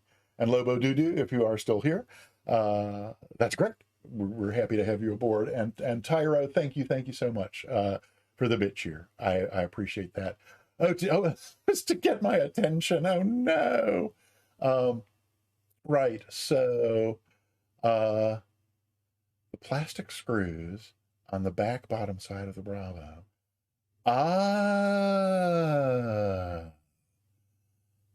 So I did not see plastic screws. That's interesting. Oh, now only on the Bravo, not on the Alpha, because again, the Bravo, there was like a tiny bit of like, I actually kind of have to lift up on the whole unit for it to make that little movement. Whereas the Alpha, once it's slid onto the mounting plate, that just seems loose. I mean, it just like flops around everywhere. So are there similar screws for the what am I trying to say? For the Alpha? Oh, and so that I would need to and scroll back down to the bottom of chat to see what I've missed while I was scrolled up. Going back to, I think it's on both of them. Okay, great. Very good. They're attached to the back of the Bravo, built in, really. So if I slide this off, can I turn it upside down without hurting anything? Yes. Oh, these big things. So that attaches it to the, oh. Okay. Well, can I rest it there without hurting anything? Yes. So let me unclamp this bad boy. And we unscrewed it. Oh, and is that what those little flap-like doors on the back edge of the... Oh, I see. Wait, so it looks like these are height adjusters that cause it to tighten itself against the plate. Is that what I'm getting? They screw to jam the bottom against. Yes, okay, exactly. They don't. Yeah, got you. So I thought they were going to come off of the Bravo and then thread screw like through. Okay, gotcha. While I have this off, would it be prudent of me to plug in whatever needs to be plugged in to the back? First tighten the plate, then you slide it on, and then you use these. They're like thumb. It's like a thumb screw. You just kind of reach around to the back and like thumb screw to tighten it. Yes. Between the 49 of us, we will get this done. So spad.next. It's Kev. Since you know spad.next, I'm gonna. There's got to be a connector on this thing somewhere, and I think that it's I see USB-C. Is that it? USB-C? Well, I guess I could get the connector that came with the thing and look at it, huh? So speaking of spad.next,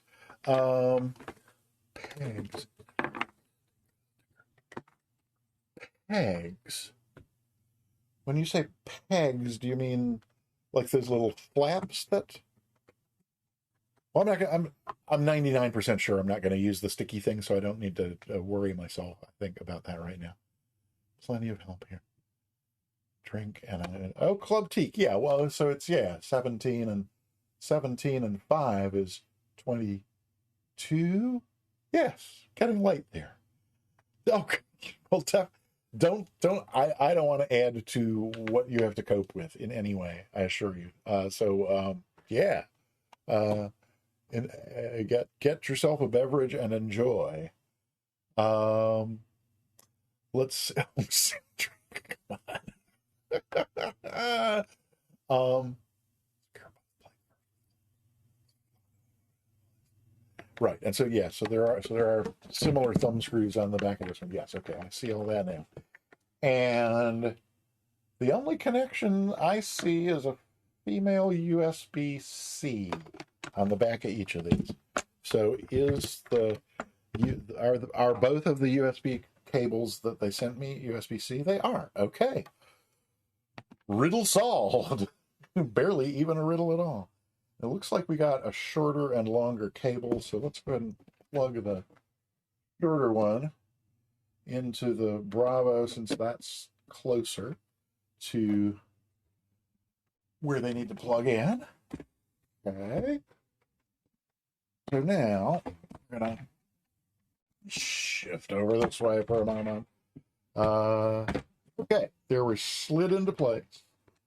And now, from what you're saying, all I need to do is twist these down until they snug it up to the plate. And if I'm going the right direction, that will start happening sooner rather than later. Yes, they are starting to snug. And again, this one, I'm going to get nice and snug because I think it's not really ever going to need to leave this position. I don't think. We'll see. But, oh yeah, so here, soundtrack. I am both putting weight on the back of the desk and jamming my left side hard against the desk. There's no possibility of it going anywhere. Yes, that is that. So the attachment between the Bravo and the desktop is now far more secure than the desktop itself. So we're not going to worry anymore about that. So then let's see if we can do the same over here with the Alpha, because the exciting part about that is that that would mean we're dangerously close to like being ready to try this thing out. Oh yeah, so Kev, yes, that was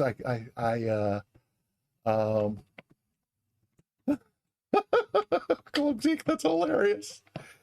So here's so it's I have not tried spad.next. Actually, I think I have it downloaded because there was a thing that I very, very desperately wanted that I still want. Let's see if this will do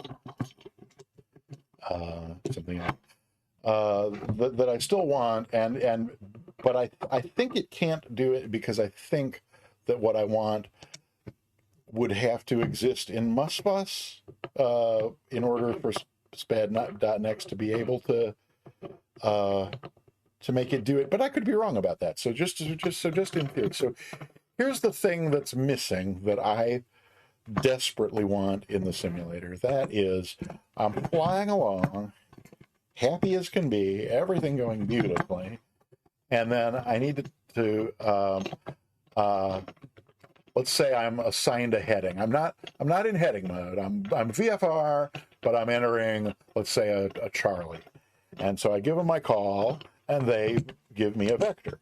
So now I need to turn to that vector and fly it. So I'm going to use heading mode, and I'm fine turning to the vector, as soon as they give it to me. But I'd like to use the autopilot to keep me on that heading. And so at that moment, what I then have to do is hunch over to where I can see the HSI, and then squint a little harder to find where the heading bug is currently, and then use my thumb switch to move the heading bug around to the heading that I want to fly. What I would kill for in the sim would be an ability to press a button or key or whatever, bind whatever I need to bind or choose to bind, press a button to reset the heading bug to north. That's all I want. Because then if I, once I know it's on north, I can then use my thumb switch to adjust it, without really needing to look all that closely. Because when it's easiest to find for me visually with my poor eyesight, it's easiest for me to find when it's in motion. But still, I can start it moving with the thumb switch and then lean in and squint and catch where it's moving.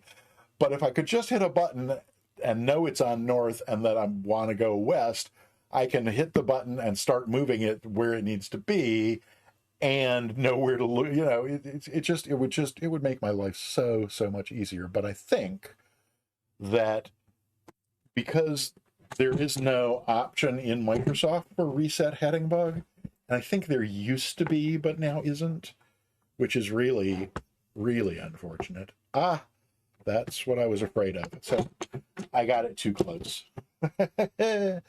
Okay. No tragedy. I can adjust that. So I think that because there is no setting in the simulator for reset heading bug, I think SPAD.next can only do things that the simulator is capable of. Is that not right? I mean, it seems like maybe there's some magic that it can do, but for some reason, I'm pretty sure that's not one of them. Ooh, so Axis and O's gave you crashes to desktop? Huh. Okay. Well, yes. Oh, I'm reading back to a couple things that I missed. Yeah, Tyro, if I'm lying under the table, it's not because the table turned over. Or if I'm lying under the table and the table's turned over, none of that happened because of any of this. It's all down to something. Okay, so where we were lined up was there, and we need to be a good half-inch forward of that. We're gonna try it here. Yeah, I think that's gonna do. Okay. No, the screens in the planes. Oh. The screens in the planes were always white when using Axis.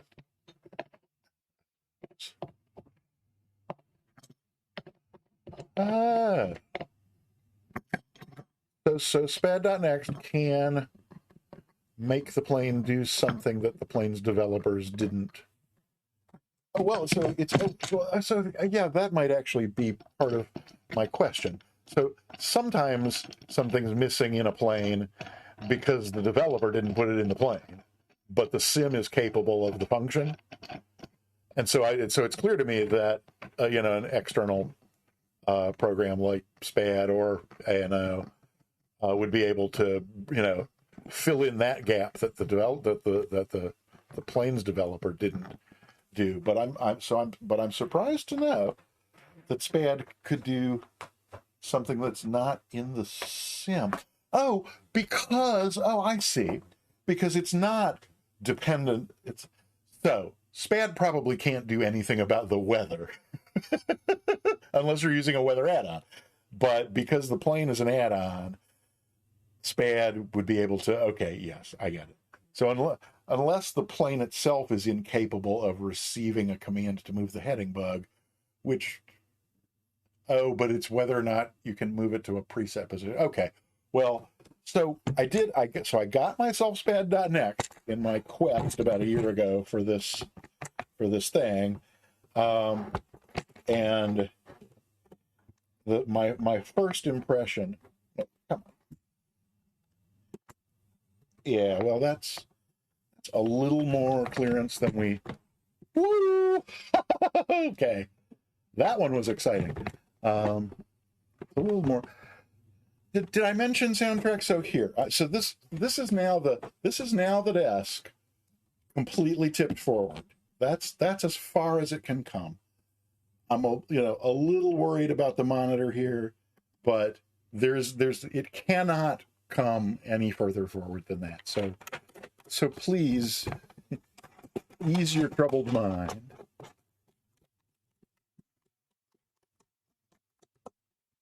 Like a bridge over troubled soundtrack. Well, Kev, that is a very, very generous offer, and one on which I may well take you up. And I got oh, Pyro! Oh, thank you. Oh, that's so great.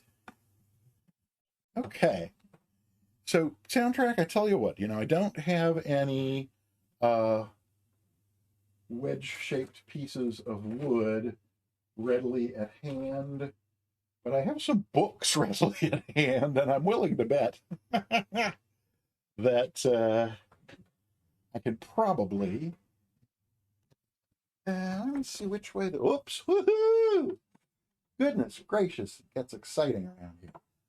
If I can get myself close enough to this corner, I'm willing to bet, I'm going to take that off for a moment, willing to bet that I could wedge a book or two in here. That will help put your mind at ease. It is well worth it. Okay, let's see what we got. Well, I see. Bear with me. You say there's a bear with you.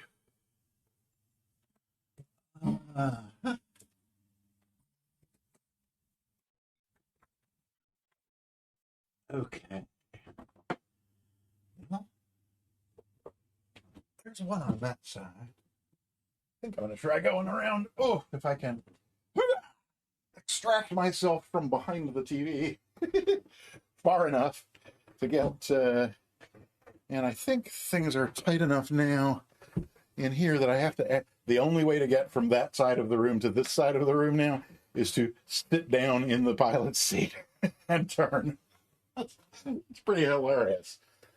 I'm thinking more and more that the sofa that's behind me is gonna have to go. It's a shame. I like that sofa. And I haven't sat on it in, I don't think I've sat on it since I started doing flight sim, actually. That is not as snug. Let me find something else to wedge in there. Bear with me, bear with me.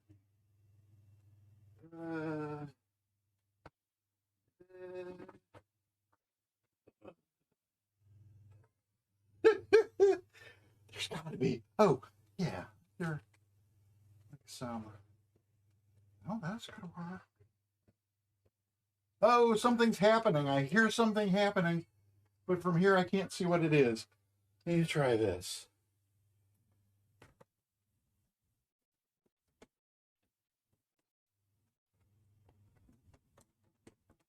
Okay, that is now just as snug as it could ever possibly be. Light here, just because it's getting dark out. Alrighty. Woof. Ah, I'm back. I'm a little out of breath, and oh hey. So the desk is now not able to tip. It's still, it's still a little. We can improve that a little, and the monitor. But I mean, this is no more loose than the monitor was before. It's just a little bit precarious. Okay. I may have to join you at the gym, Soundtrack. It's getting out of breath over something as mild and minor as that is not ideal. So let's see. Hey, I can now pull all the way back, and the desk doesn't move. And if I push all the way in, yep, I left enough clearance for it to turn all the way. Okay. Yes, I missed something because I didn't have my ears on. Queso 27911. Welcome and thank you for following. That's absolutely fabulous. Happy to have you here. We're anybody else who may have stumbled in the course of this madness. We did an unboxing party of the Honeycomb Alpha throttle and Bravo. I'm sorry, Alpha yoke and Bravo throttle quadrant, and now we're getting them set up, and hopefully the software setup, in other words, getting them to actually work in the sim. Oh.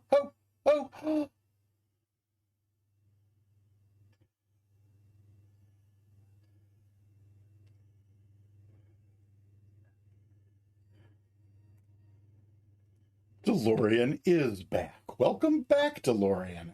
I am delighted to see you. And as I was just beginning to say, for those who may have entered after the stream began, for various reasons, today's planned flight simulation got postponed. Um, and instead, since my brand new Honeycomb Alpha and Bravo arrived this morning rather than when they were expected late tonight, I decided rather than just cancel the stream, we would just have a fun unboxing party. And they're now unboxed and set into at least their preliminary positions. And we're about to plug them into the computer and fire up Microsoft Flight Simulator and see just how badly broken the simulator is with new controls in place. So those of you, I know that there are a number of backseat camera. Oh, do you want the backseat camera? Oh, yes. Oh, because DeLorean's here. Okay, well, I tell you what.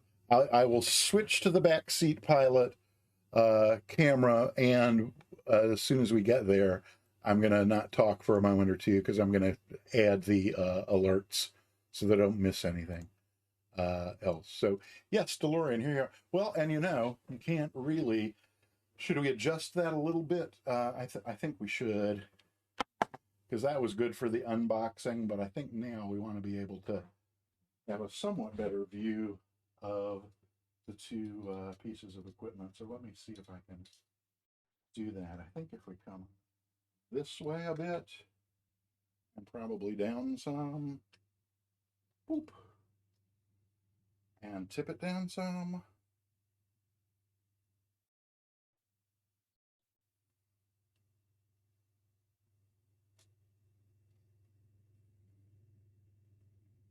Oof.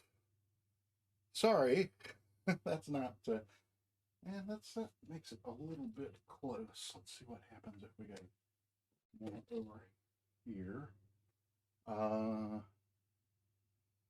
Yes, you're getting a tour of the Mooney household today.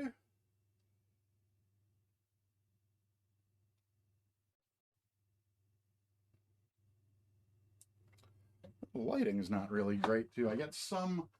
I close the blinds when I stream, so that there's not too big a difference between, because it gets dark over the course of my...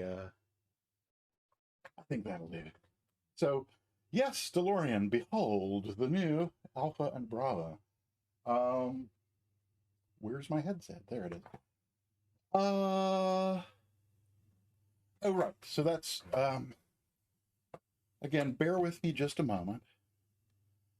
The special effects.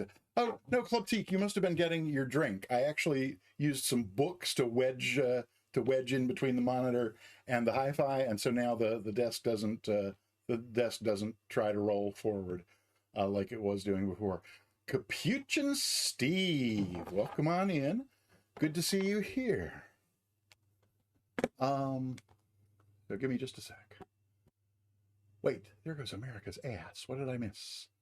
Oh, okay, yeah. So DeLorean, sorry that your clap didn't happen, and that's what I was saying I was going to do before anything else. Once we switch to this camera view, is I created this scene on the fly to do this stream like 10 minutes before we started, so it has my microphone and the new camera, but it doesn't have anything else. So I just need to go in and add. Wait. Oh, yeah, I have to do it this way. That means I have to remember which type of resource it is. This is, I was telling Soundtrack minutes before the stream started.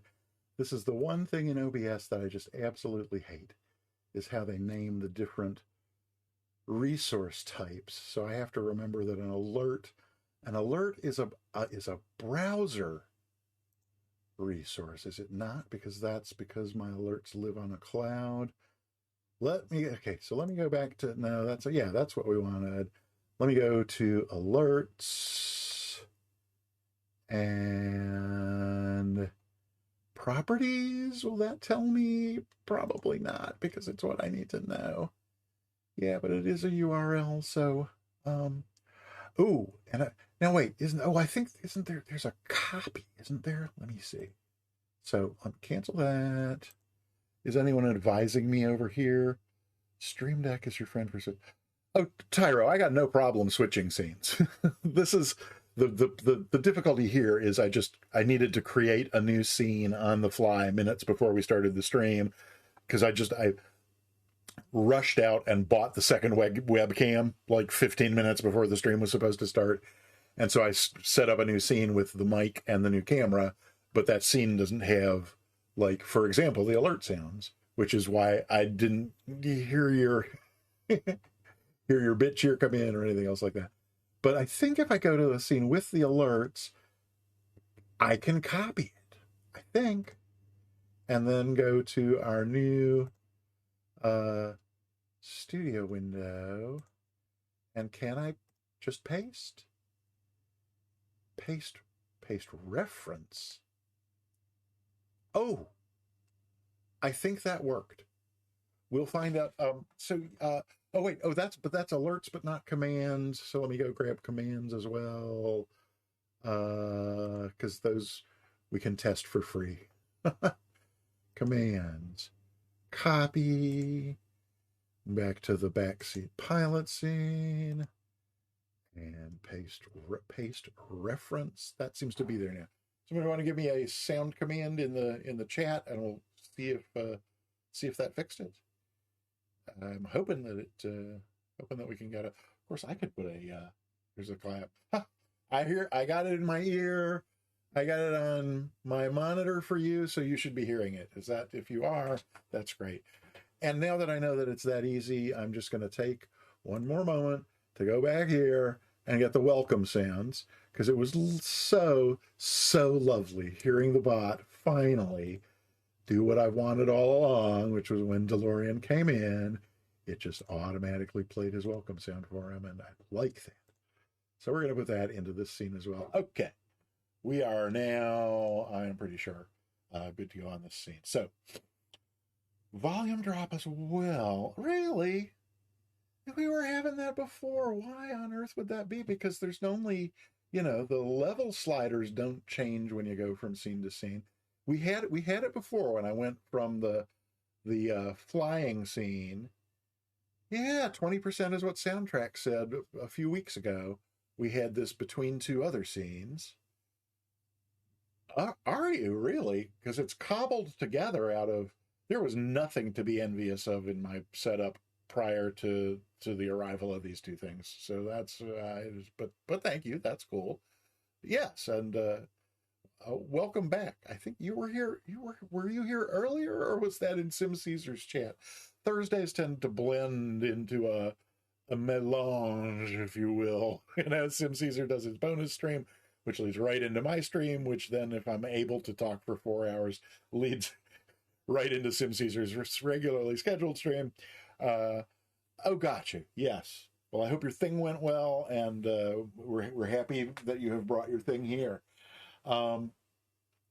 So, yeah, and so I take it that the volume is lower on this backseat pilot scene, and normal volume on the regular in the regular one.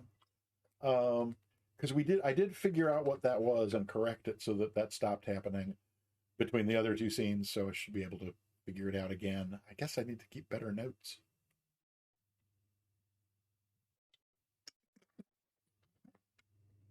Huh. Oh, yeah, Storm Grid.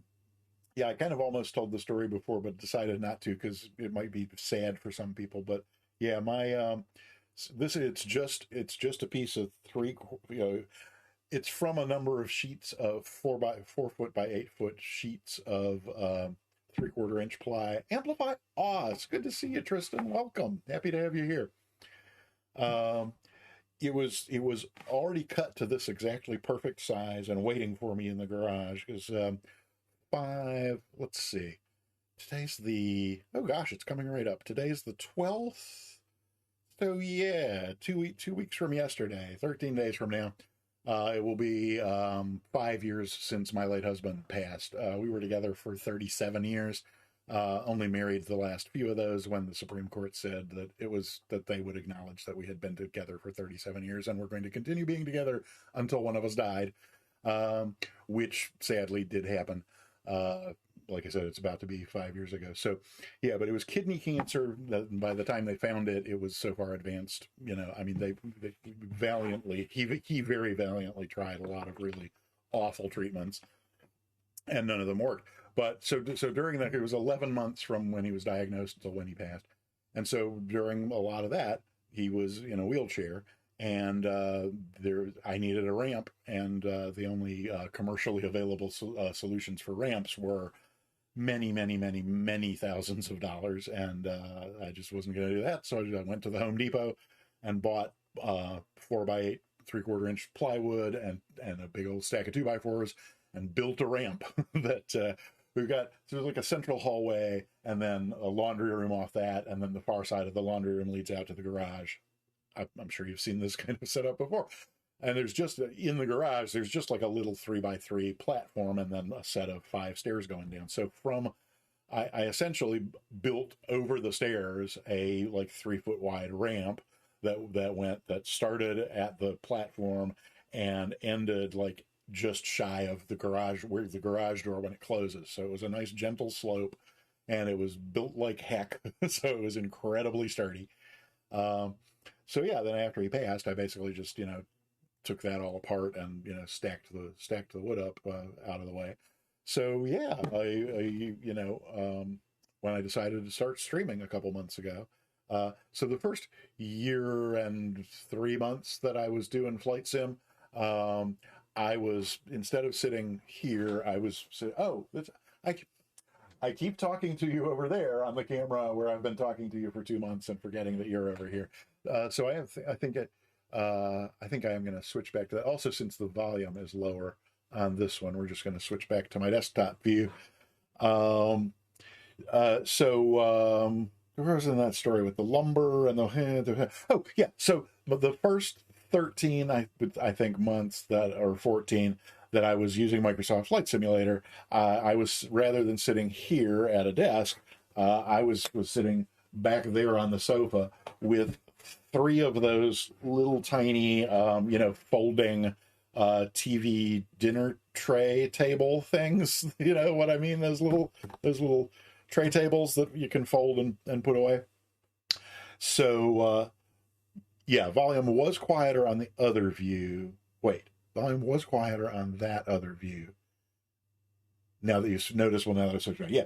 Again, I remember we had that going on between two of the standard views that I've been using for 2 months, and a couple weeks ago I did figure that out so that we don't get that volume drop between those two, and so yeah, we'll fix that. But so when I decided to start streaming 2 months ago, I realized I was going to have, that was not going to work from tray tables.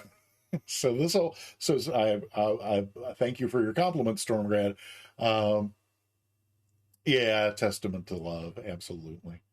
Stormtrank, we need a love command. Let's see. Right. So it turned out that this was one of the sections of the ramp, and it turned out to be, it's not the full 8-foot length. It's about my wingspan, so somewhere around the 6-foot area. So that's how we ended up with this setup. So where are we and what are we doing next? I think the next thing we're doing is, oh yes. So I now remember the question that was on my lips before this most recent 17 to 19 minute digression, and that question was, for those of you who already have these, the Alpha and or the Bravo, I am wondering what the next best steps are. Like, should I leave the old joystick and throttle quadrant plugged in, and also plug these in and launch Microsoft? Or should I not plug the new ones in, leave the old ones plugged in, launch Microsoft, and then disconnect? I mean, my natural inclination would be to disconnect the old stuff, connect the new stuff, launch the simulator, and watch it freak out or whatever it does, and then go in and configure these. That just seems to me like the Oh, install. Oh, that. Oh, there's something. Oh, that's right. There's something that I have to download to make the lights work. Is that yes? So, install the updates so the lights work, and then fire up MustFuzz and be surprised. Um. Oh, okay. So definitely disconnect the old controls and connect these physically, and then do I just go to the website to download the that update? Let me get the materials back out here. Are you gonna make me actually read the instructions? That's Alpha. That's Bravo. Uh, is there a quick setup in here? No, but there is, along with a directory, there's a Veaziknis and an Annuaire. Okay. Oh, well, is it? Getting started, quick start guide. Oh, there is a quick start guide. Let's see. That makes the prep even more. Oh, okay. Yeah. Yeah, okay. Let's share this page. Oh, that's not right. Oh, quick no. So quick start guide is taking us through all the stuff we've already done. And oh no, well, this is the quick start guide in German. I don't think that's gonna help. What do we got here? Oh, this is the partner offers that Corporate Pilot Dad in his video referred to as they provided this to help you spend more money. That was pretty funny. Just go to aerosoft.com and download the change or use whatever joystick you wish.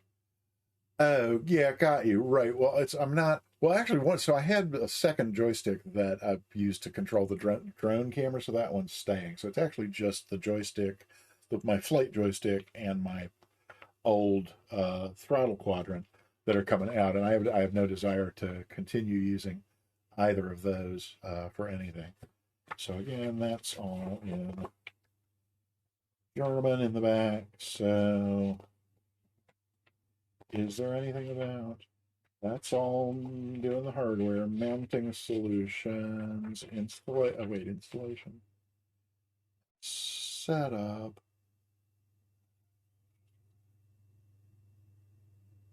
Oh, wait, that might want to keep if you want to use a stick. Oh, yeah. If there's a chance I might fly a plane that is a stick at some point, but none of the ones that I fly currently have a stick. Uh, driver installation. I found it. Flyhoneycomb.com/drivers. Well, that was easy enough. Okay. Flyhoneycomb.com/drivers. And so I think I can do that without doxing myself. Maybe we'll just go to, let's see if we get, well, now if I do that, that's going to be, oh, yeah. So if we go here while I do that, then I don't have to worry. Oh, so here was another thing that I was wondering about is what happens with the mic when I'm doing this. Like in particular, I'm wondering if so the mic is like that tall, if it comes, ooh, I can now get the mic a lot closer to me, which I think will be better. The problem with it is it blocking my view of the, I'm sorry, I probably should not. I'm sorry if that was very loud. um, I can see that you can see down here, but I mean, I don't think there's going to be anything coming up on screen. Uh, it's not loud. Okay, good. Um, and it will know. I mean, to get it where I now think that it can be, which is much closer to me, but still not blocking the screen. That involves remounting its base, and we're not going to do any of that. I'm merely saying that I'm happy to see that very soon I will be able to have it a lot closer, which I think will sound better for you, and that to do that I'm not going to have to.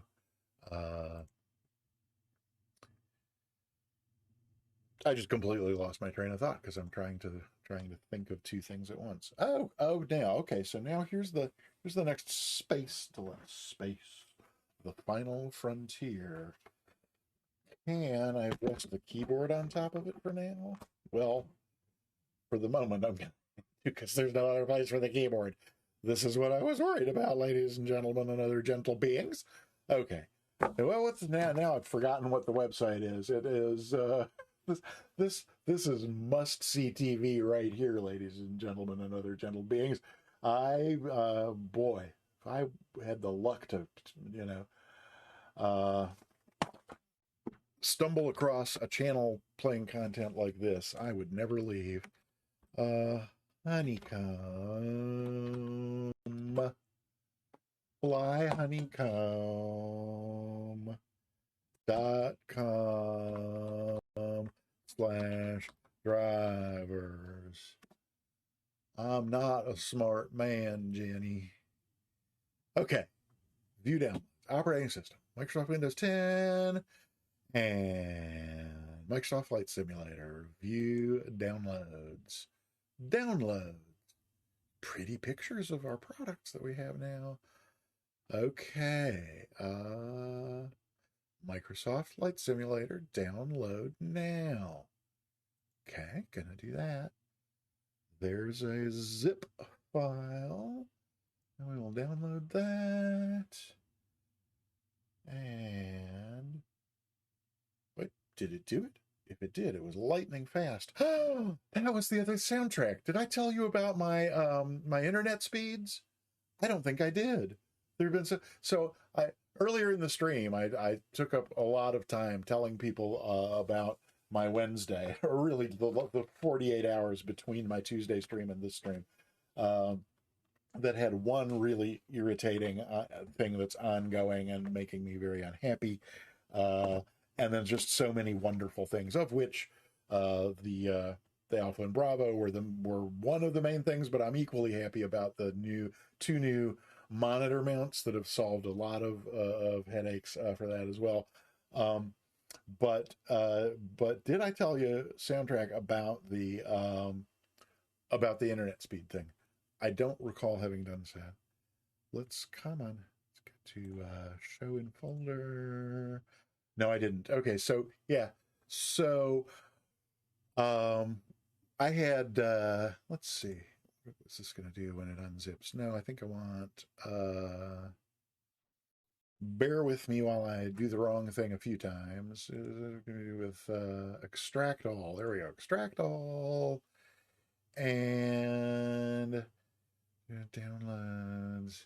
Select a destination. Yeah, we should be able to put it here. Oh, wait. Oh, I see what happened there. If I just extract it to community, am I going to regret it? We shall see. We'll give that a try. 1-bit glass fiber. Well, yeah, I don't know, but yeah, 1 gigabit. So it, yeah, the quick story on that. Well, yes, Ethernet is the answer. The question is, yeah, we bought this house 27 years ago, and for the first 23 of those, 24 of those. Oh, no, that's right. No, because we had the, at any rate, timing doesn't matter. It was, yeah, the fastest internet available was through the cable, the TV cable people. And I hated it. I hated our cable company with the blinding heat of 1,000 red hot suns. Sorry. So the very day, so we knew that AT&T was putting in fiber optic on our street. The very day it became available, we canceled our cable account altogether. We just cable TV, just completely cut them off, and got the AT&T fiber installed, and it was great. It was faster. It was not, it wasn't the lightning fast that I was hoping for, but for however many years we've had it, it's got to be 5 years now, 6. Yeah, I'm sure we had it before Archie died, so it's got to be at least 6 years. And I was fine. I was getting between 100 and 200 down, and you always get faster down than up. And up was not, great. I mean, on cable, I don't remember what up was, 5 to 10 or maybe 20 on a good day. And I was getting 60 to 70, up. So, and before I started streaming 2 months ago, I never cared about up because, who does up? So I did a speed test,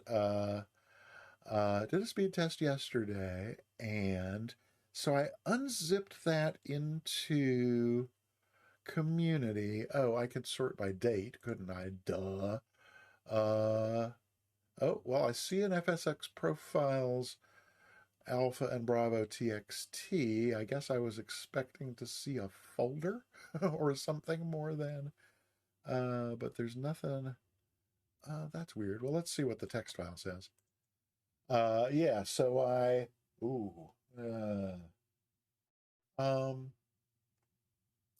so I did a speed test yesterday, and it gave me 180 or something down, and I thought of SimCaesar because my upload speed was 69, and then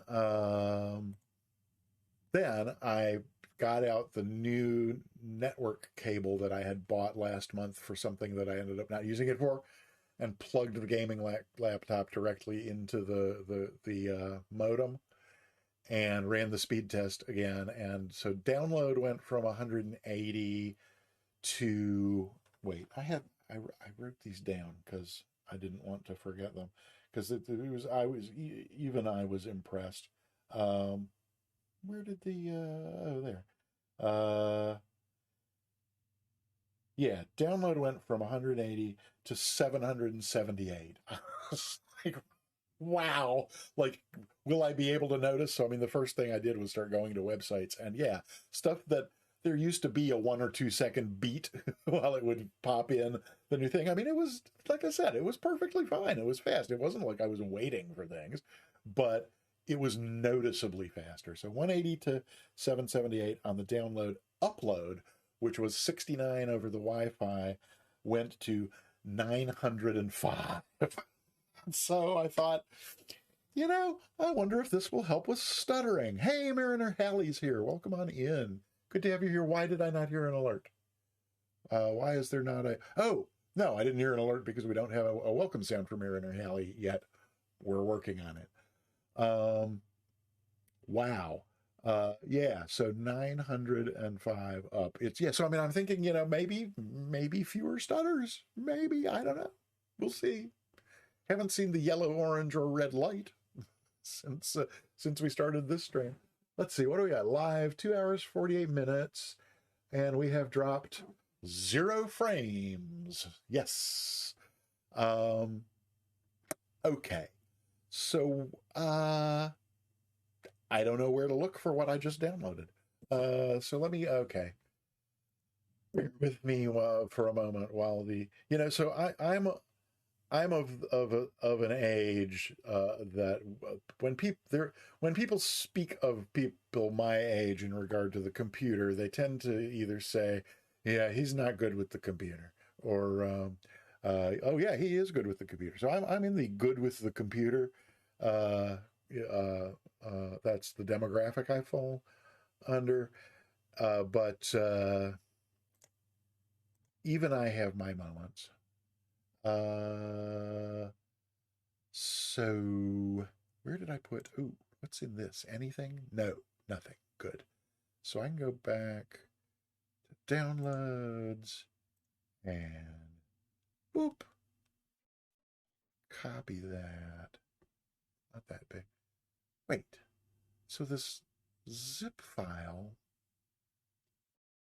that got downloaded is something's not right here. Yes, if there's anyone in the chat who has done who has installed these before, let's see what the target of this link I downloaded was, because is it going to show me? No, not really. What downloaded was a zip file that's 5K. If whatever it is zipped is 5K, why on earth did you bother zipping it? hello? So that makes me think there's maybe something wrong with the file I downloaded. But let's go in here and take another, see if I can't. I'm beginning to tire of. Oh, I see that. So yes, here. Oh,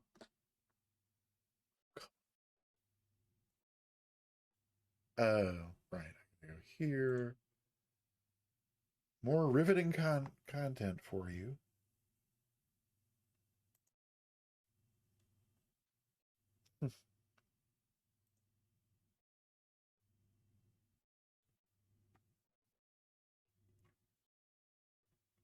So I just tried unzipping it directly out of the download link, and I'm not seeing that do anything either. Oh wait, there's another window open here.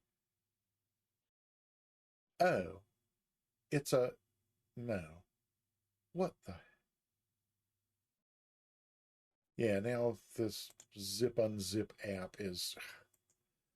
I'm not a happy camper. But when okay, you go back here, downloads, and take this highly suspect looking 5K zip file and move it into a little temporary place, and then go there and unzip it there. So extract all.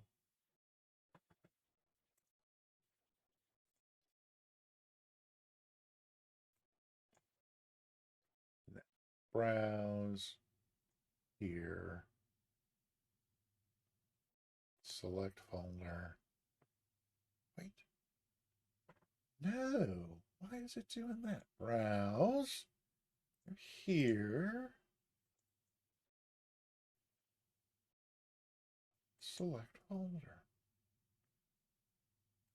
Something very strange going on here. I've never had this kind of problem before.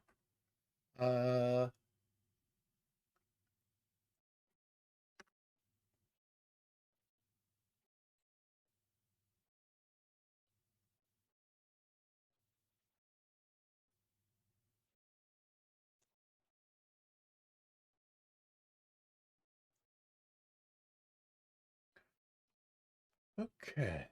Let's go like that. That's good. Extract. Okay.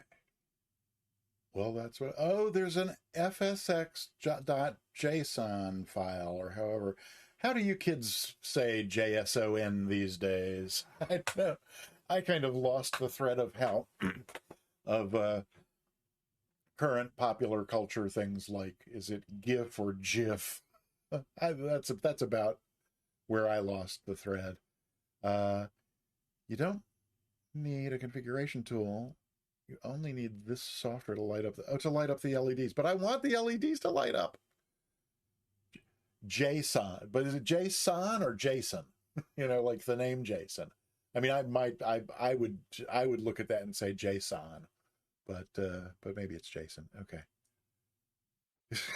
Soundtrack. I'm sorry if it feels like you are staring at the throttle quadrant forever, but I definitely want your want the LEDs to light up for you. So, okay, so there's a JSON file, but I don't know if that. Oh, did that get extracted to community? Then is the question. So if it did, then I don't think there's anything else to do. So let me just take a quick look there, and go back to this. It did, so it is there. Okay. Well, so those files are if that's all there is to do, then that's all there is to do. So I'm gonna unplug.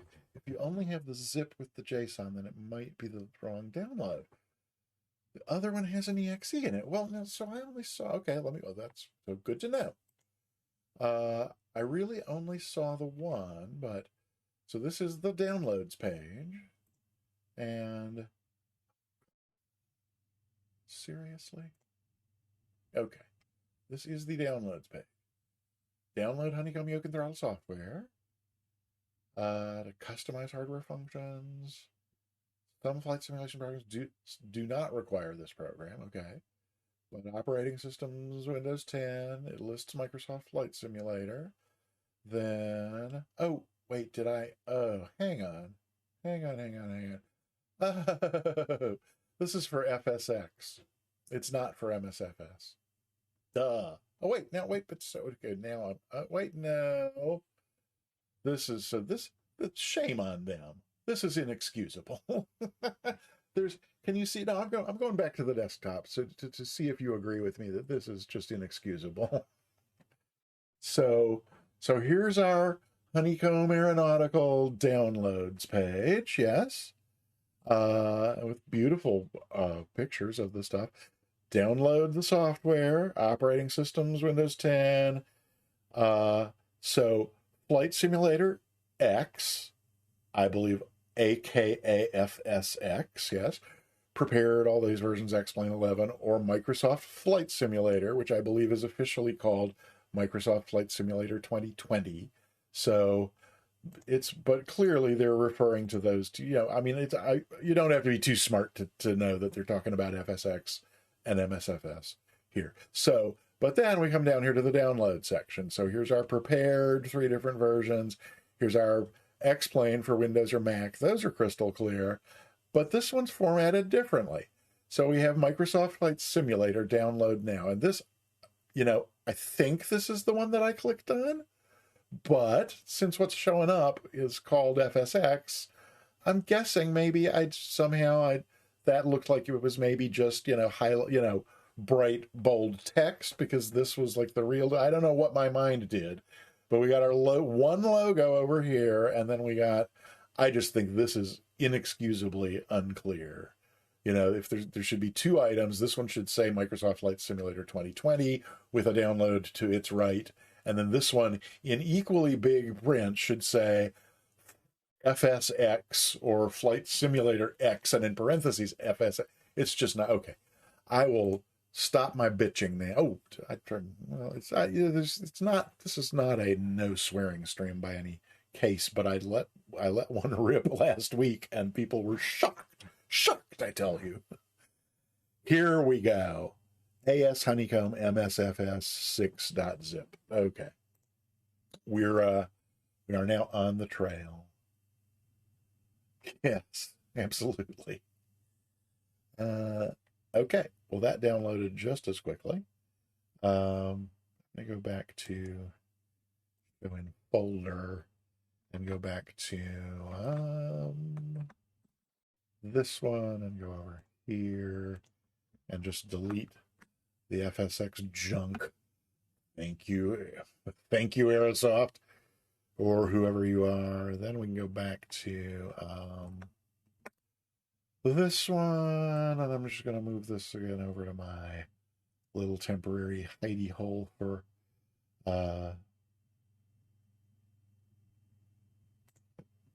unzipping things and seeing what they are before they end up in my community folder. I just like to do it that way.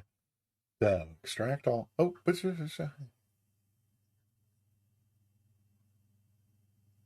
oh, really? Okay, I will be careful. Now I can't even imagine what I might have. Now, is this gonna? They did this with the other one too. I tried changing this to someplace other than my community folder, and this is packages.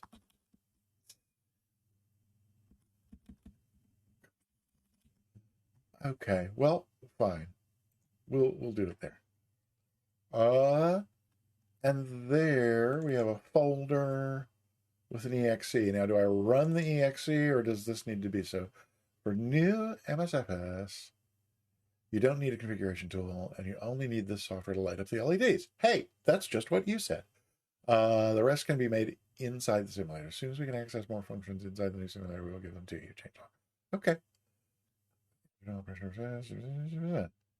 So it does sound like I need to run this if I want the LEDs. But so my question is not answered there, is do I run this now and it's going to do something to fix the LED thing? Or, yeah, well, no, that's, I mean, yes, Soundtrack is good. Tyra, Soundtrack's good about reminding me about that kind of thing in general. And PC, oh, PC Explore, oh, so sorry, I'm old. I call it File Manager because that's what we called it for 20 years of Windows. Is that what you young kids are calling it? PC Explorer? That sounds, why, that sounds adventurous, where File Manager was old and staid. Okay. So, yes, I thank you. I mean, it didn't even strike me what you were, but yes, thanks. Uh, but my question remains: is this something that I run once and it, does something to set up MSFS, or does this folder just need to be in the community folder? Does this file need to be in the community folder? I'm gonna click it and see what happens.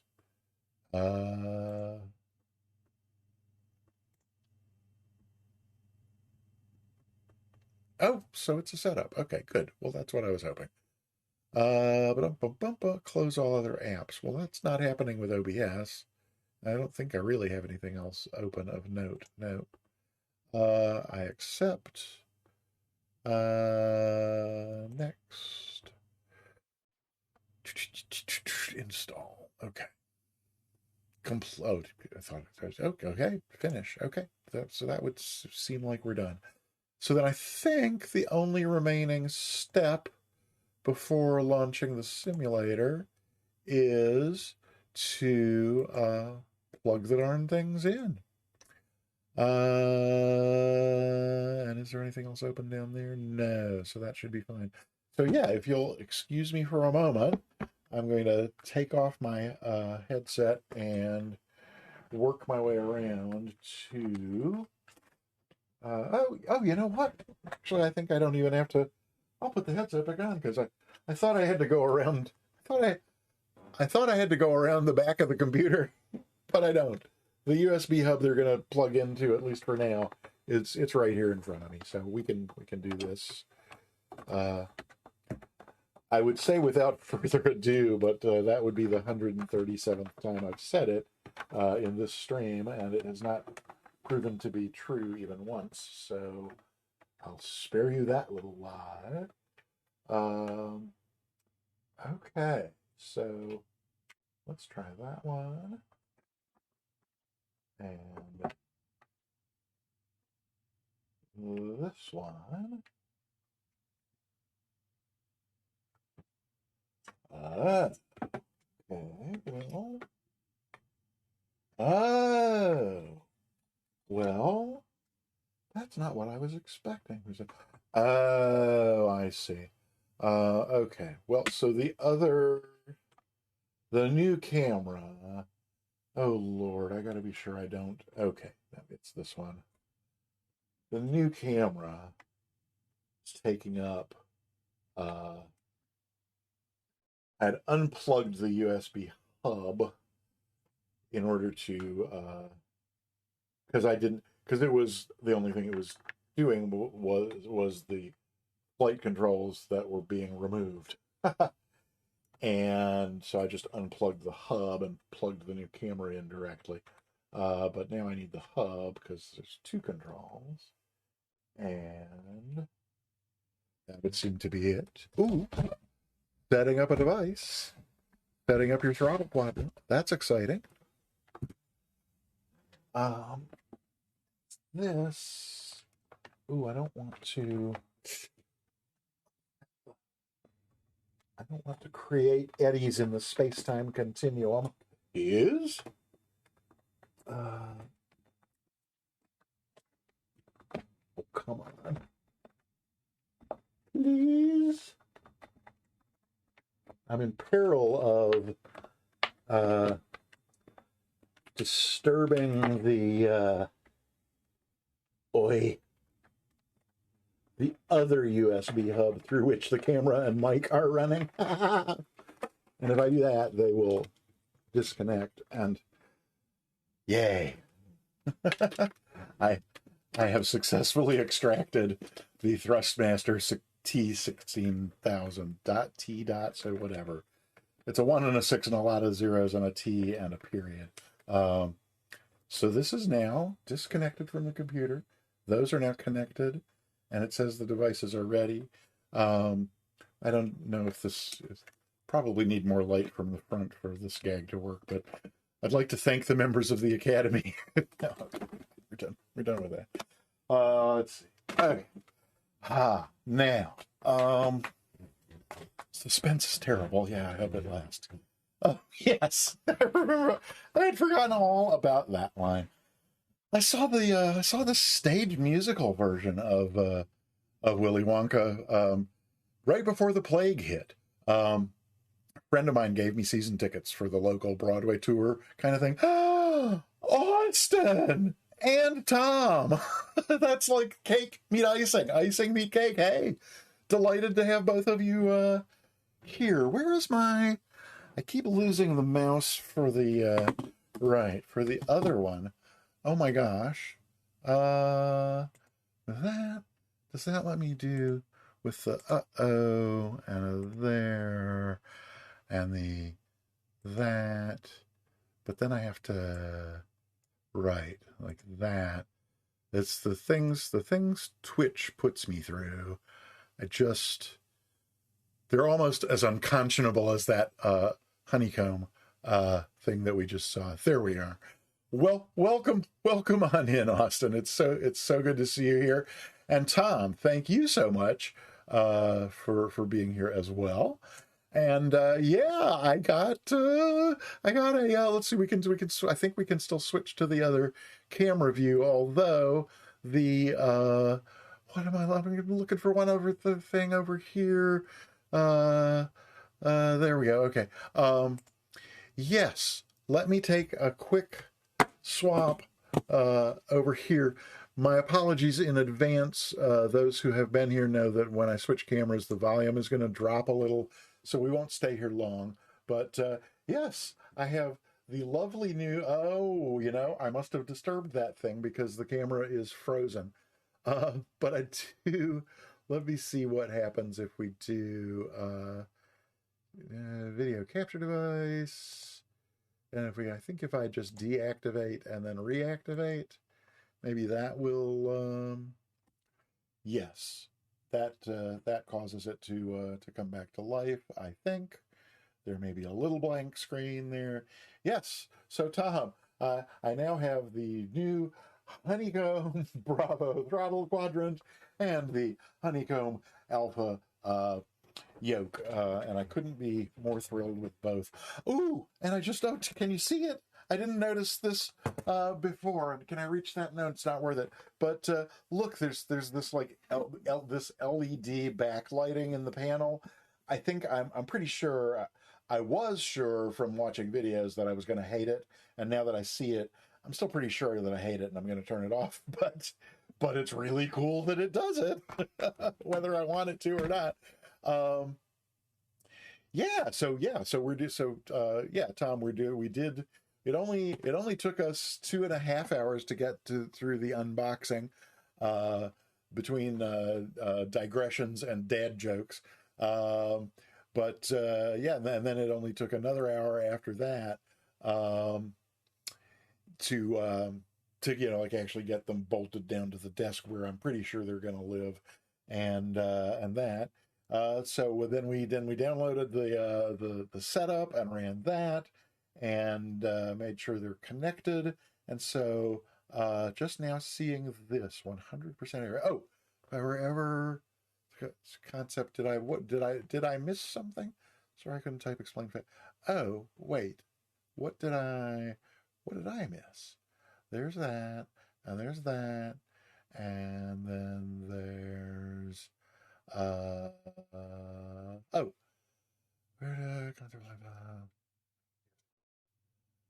did all sides of it? Yes. Oh, Tyra, yes, that's hilarious, and yes, I couldn't agree more. I'm hoping that maybe if I just bite the bullet and pay enough money, somebody makes like one that's powered and sturdy, because that's all I just want those two things, powered and sturdy. I'll pay whatever they want. Yeah. So, right. So yeah, I'm gonna come back to our regular angle here. Austin, how's it going? Are they letting you talk to pilots in real airplanes yet? Or what's happening? Something's happening. Oh, Austin followed. Thank you for following, Austin. Like I said, couldn't possibly be more thrilled than to see you here. Austin. So the reason I started this stream was after a year and a half on Microsoft Flight Simulator of intending to someday like learn how to fly IFR, because in real life I got my private, but then never started IFR training.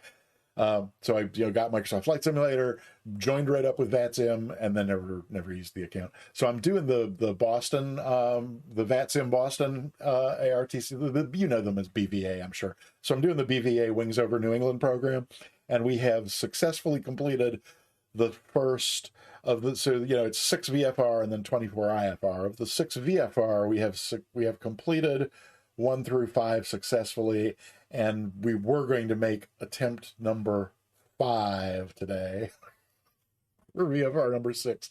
We couldn't do it in the previous stream because conditions were IMC. So I skipped ahead and did IFR 1, and for the first time in my life ever, in real life or in flight sim, did my first ILS approach, and it went beautifully. So that was amazing. But the whole purpose of starting the stream was I thought, okay, if I'm streaming with the plan, everybody expects this plan to go through this series of 30 flights, I end up getting what I've wanted for a year and a half, which is at least enough IFR knowledge to successfully fly on VATSIM and then hopefully one day graduate to Pilot Edge. All that going well. Today we didn't do it because my TDS GTN XI750 died, and we're working on getting that fixed. And so I would probably have tried to muddle through and done VOR navigation for the IFR number 2 today, but this morning, just out of the blue, the Alpha and Bravo that weren't due until late tonight were on the porch this morning when I got up. So we've been enjoying unboxing and setting up. We installed the software. Lights are coming on that one. There should be backlight. Oh, well, the gear, well, no, I'm sure we got to have the simulator running too. So we are about to, if we had a drum roll command, I would set that off now, because we are about to launch Microsoft Flight Simulator and see whether or not it craps the bed solely because we have plugged in new hardware. When it comes to Microsoft Flight Simulator dealing with a change in its environment, the policy I have developed, the personal policy I have developed, is set expectations low and then be delighted if Microsoft Flight Simulator exceeds them. So we'll see.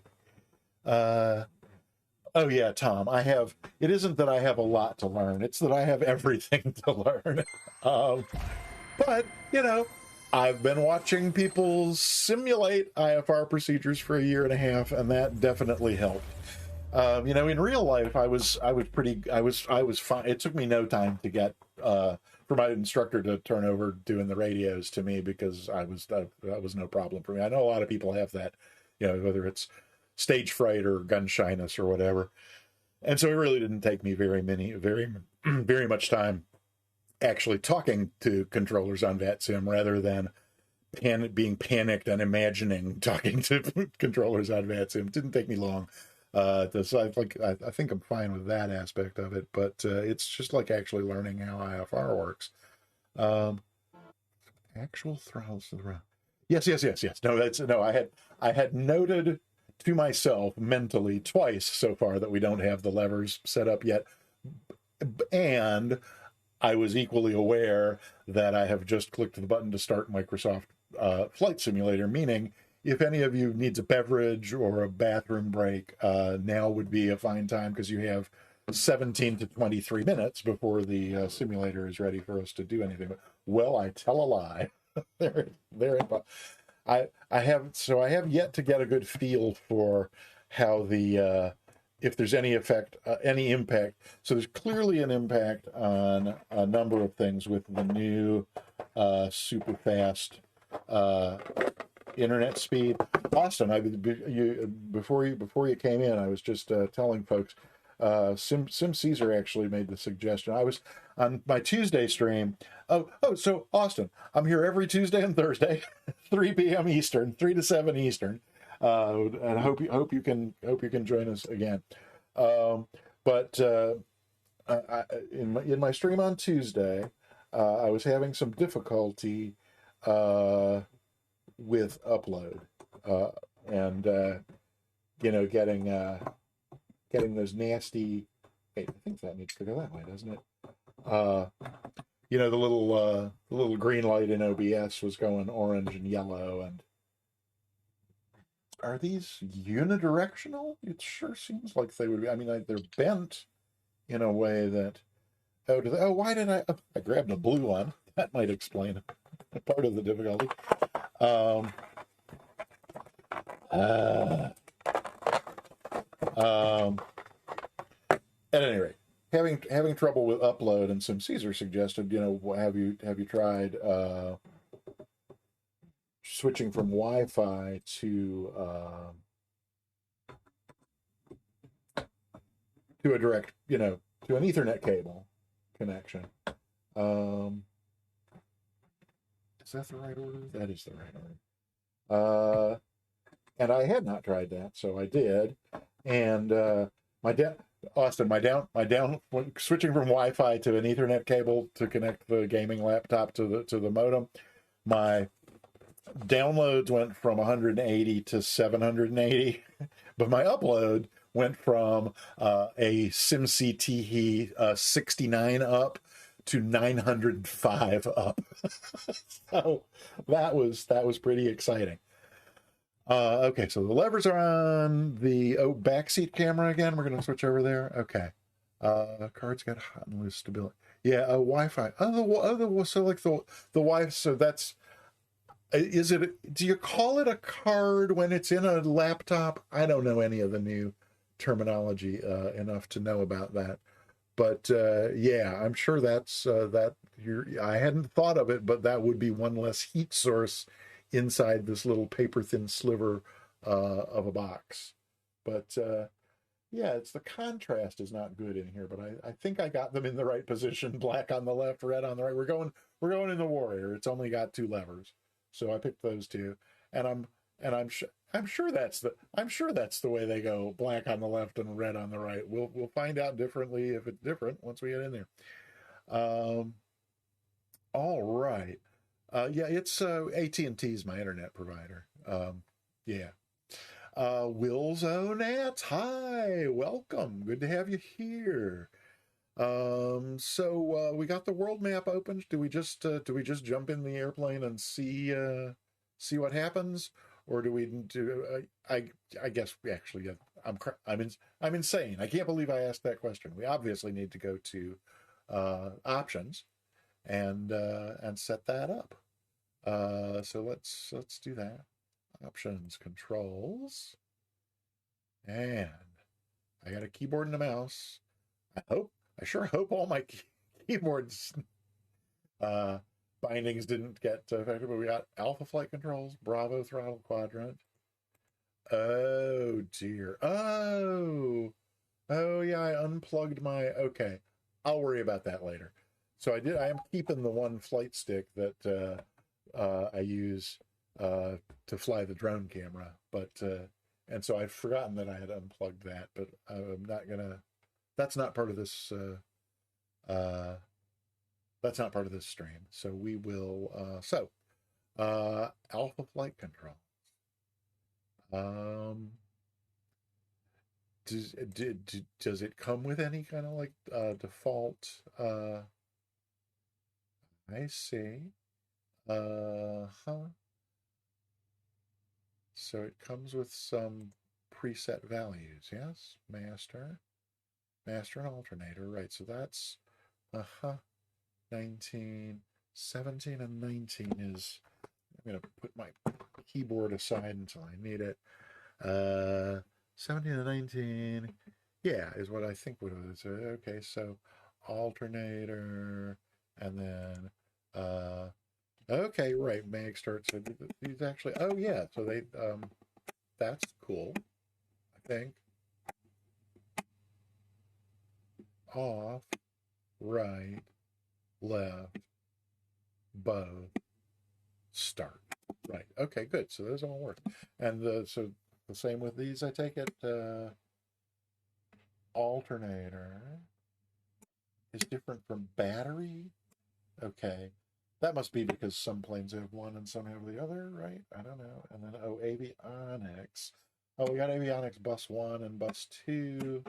Obviously, the Warrior doesn't have a bus 2. Okay. Like, so those all seem to be hooked up appropriately. Elevator access. Ooh. Oh, look, it's set. Aileron. Oh, that's going as well.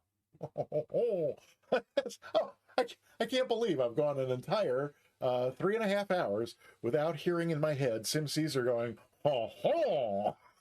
Usually I only get about 45 minutes to an hour of peace without that like just popping into my, it's my most frequent earworm. Ho, ho. I was saying to my dear friend Soundtrack just the other day, ho, ho. Okay. Oh, control trimming surfaces. Oh, lovely. So one of these, I bet, is set to the trim. Is it this one? Oh, wait, which way does this switch move? Oh, wait, what's going on? Is it, no, that's not doing anything. Is it this one? I wouldn't have thought so. No. And it can't be that. And it can't be that. Well, it ought to be one of these then, right? Okay, so what was I saying? No, I'm not worried about rudder trim for today anyway. Elevator trim, joystick button 5 plus 7? 5 plus 7? The hell does that mean? Well, this is 7.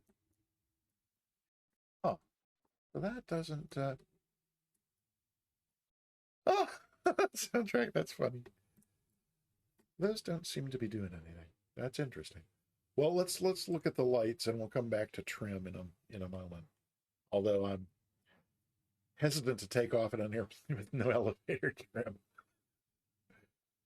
That seems prudent to me, doesn't it? Do exterior lights. Ooh, taxi, strobe, nav, landing, and beacon. Okay. Well, those are obviously the ones down here. Beacon. Landing. Taxi. Nav. And strobe. So we will, I'll find out long after we end this stream. We've got maybe a half, 30 to 40 minutes left before Sim Caesar starts, and I definitely want to give him a raid because he was kind enough to raid me.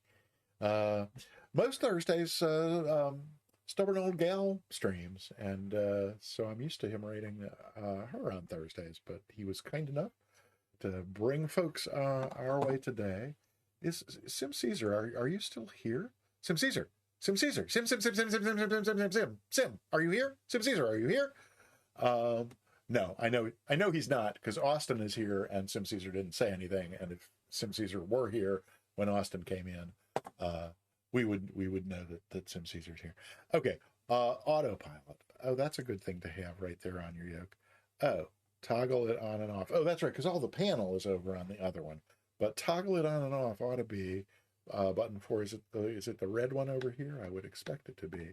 Oh, well now, so yes, our little map here, that says number 4, right? And that's this red button.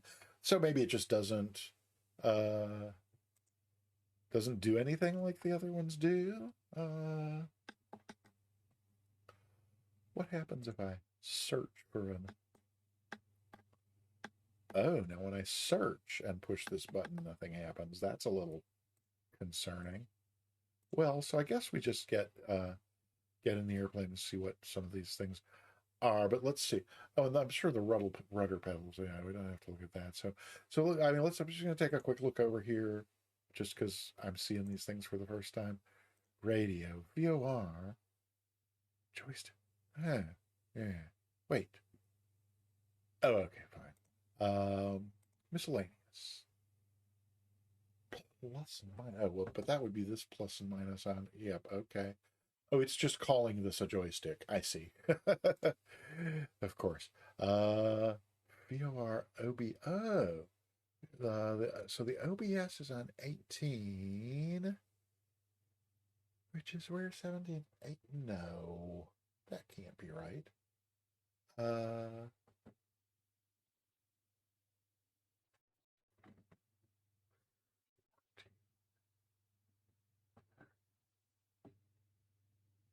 oh, so yeah, this is. Oh, wait, is that saying? So it's saying what? 18, which is next to the. Okay, gotcha. So that's just one of the. Okay, settings on that. Okay, good. I think I'm oriented there. Instruments and systems, flight instruments. Oh, okay, right. So you can select heading bug. Yeah, but you can't really do anything with it, can you? Okay, so we'll have to figure out how that's set up. I'm probably going to end up remapping quite a bit of this. Control trimming surfaces. Elevator trim up and down. Over there? It's got the trim wheel. I forgot. Oh, okay. So I'll worry about electric trim at some point. I completely forgot that we have manual trim. This this may be my favorite things. Well, no, actually, the feel of this gear lever is my favorite. We won't even get to use that in the Warrior. I'm gonna have to get back in the Mooney soon. Um, okay. Well, so far all of this has been. Oh, there's lights over on this thing too. Oh, just exterior lights. Oh, yeah. Okay. Well, so those are duplicated with. Oh, now. Oh, but are these switches? They are. Oh, that's excellent. So these duplicate the ones that are over on the left, which is excellent because it means all 7 of these are free for me to rebind to things that I want switches for. Excellent. Very, very, very good news. And then so what else we got here? Oh, autopilot. Oh, you're right. Yeah, because our whole panel is over there. Okay, well that's good to know too. Power management. Oh, look, power management. What does that mean? Oh, I keep forgetting that you should have seen my face with that laugh. That was worth seeing. I'm going to go back to here because I think we'll be. Uh, I think we're gonna get in the airplane any moment. But yes, so well, so again with power management, when I do, oh wait, so throttle, tire switch number 2 self destruct. That's funny. Yes, that don't we need a first officer to concur before we throw that down? So throttle. Oh yeah, we need to reverse our axis on the throttle because it's backwards. Uh, okay, that's fine. Yes, it's a new profile. Wait, throttle. Wait. So throttle. Yeah, that's throttle 1, throttle 2. Um, I don't know why it's not offering me others. Mixture 1 and 2. Also backwards, so I need to reverse that. That should be fine. And I'm not going to bother with the propeller, and then gear up, gear down, even though we won't have it in the Warrior. Okay, yeah. That's everything working in the options. I'm going to apply and save and go back and go back. And it kind of seems like I haven't started a single flight in the last 2 months on this stream anywhere other than Nashua. I know that's not true. This is just how it seems. But War Thunder DCS, yeah. It would be disrespectful to the members of our military service for me to say something tacky like "when pigs fly," because I don't. It's it's a complicated issue for me, the military, and I highly respect the people who serve. And I'm a Buddhist, and it's I don't know that I will ever succeed in reconciling those two things. But it's you know most aspects of my personality are all too simple, so I have to accept the parts of it that are complex as well. Enough about that. There. I did religion and politics all in one 3-sentence paragraph. Sorry. I I know better than to stray into those territories, because they just get people wound up. When mostly I try to notice when they're about to get me wound up and let them come and go as they. Thank you, soundtrack. Well deserved.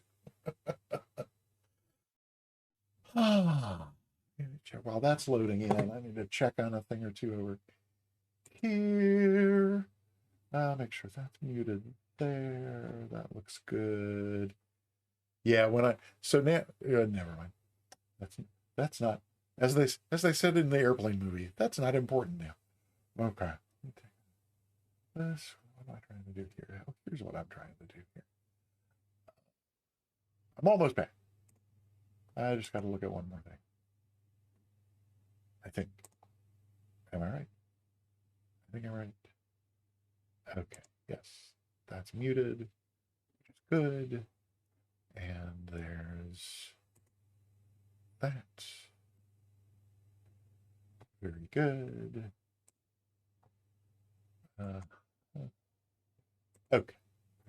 Yes. Oh, done over there. Oh, this is exciting. This is very, very exciting. Soundtrack, do we have an exciting command? I don't think we do. Do we need one? I don't think we do. Okay. Oh, so now we're back to keyboard and where to. Ooh, thank you, Tyro. Yeah, we're now back to keyboard and where to put it, because it's going to have to be here somewhere unless and until I devise some other way of getting to my views. But, well, so I'm going to move the microphone a little to make room for some keyboard under there. I think I can get to my views from that angle for now, but this will have to be improved. No, let's see. That, no. Maybe like this. Well, okay. I think I can live with it. All right, so are we cold and dark? No, not really. I find that when oh, hello? Are we, is the stream still live? I think so. But oh, well, so that's so weird. I'm clicking on this and it's not doing anything. That's weird. Let's see. Well, I've got keybinds for fuel pump, landing light. Oh, so, well, how weird. So I totally don't get the mouse not working with clicks. My fuel pump keybind is still working, but my landing light and beacon and oh, well, so my keybind for the position lights. It seems like maybe that install unbound some things that I had bound, maybe or maybe not, but it can't have disabled the mouse, can it? From being able to control buttons. I don't think that's even possible. Is it maybe just no? Because look, it's turning from a pointer to the finger. Oh well, so you try them on my. So now I'm supposed to know which ones are. Well, we'll just go through these and see what we get. Nada. What we get is nada. Do we have throttle? Well, we got throttle.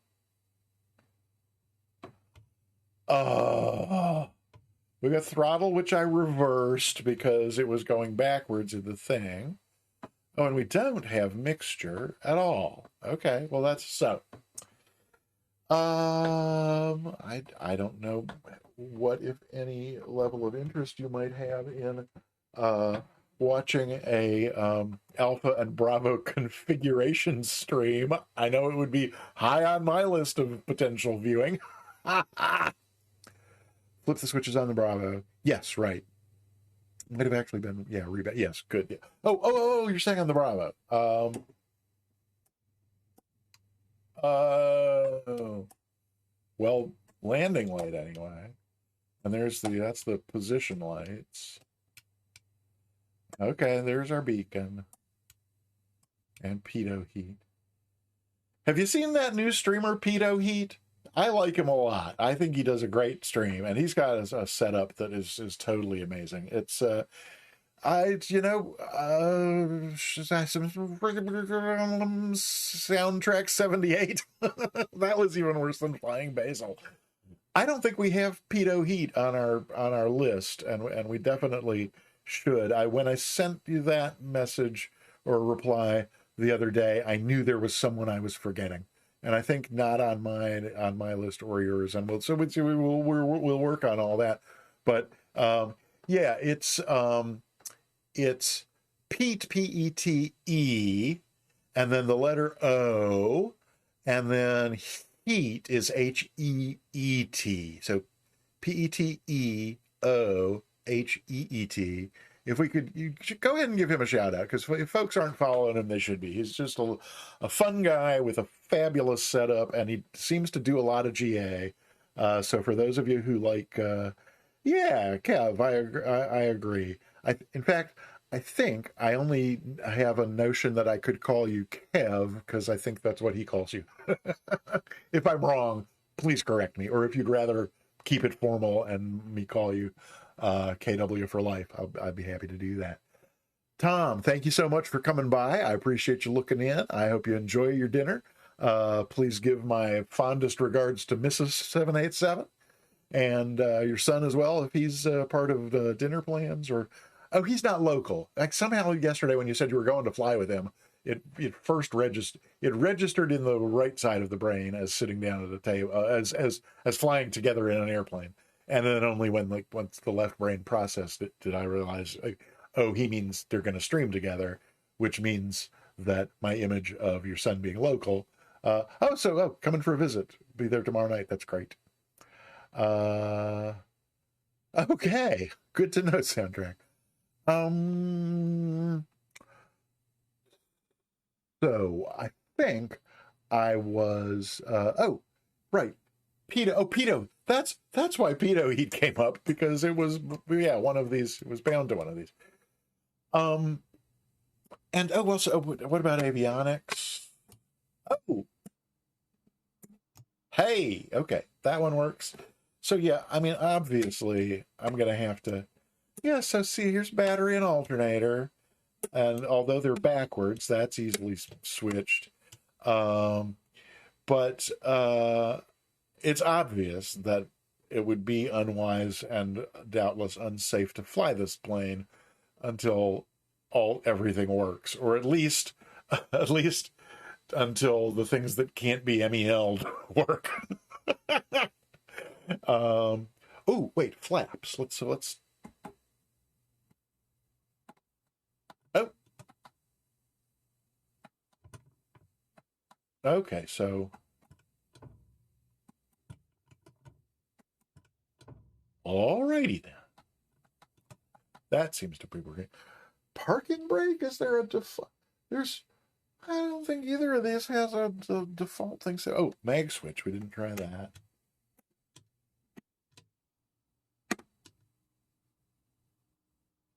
Okay, I think it's cranking.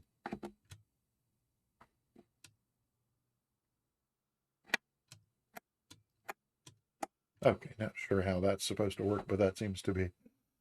It's Mrs. Flies. Oh, you and Mrs. 787 divorced and you remarried Mrs. Flies? Or I'm sorry, I don't know, I'm kidding around. I don't know.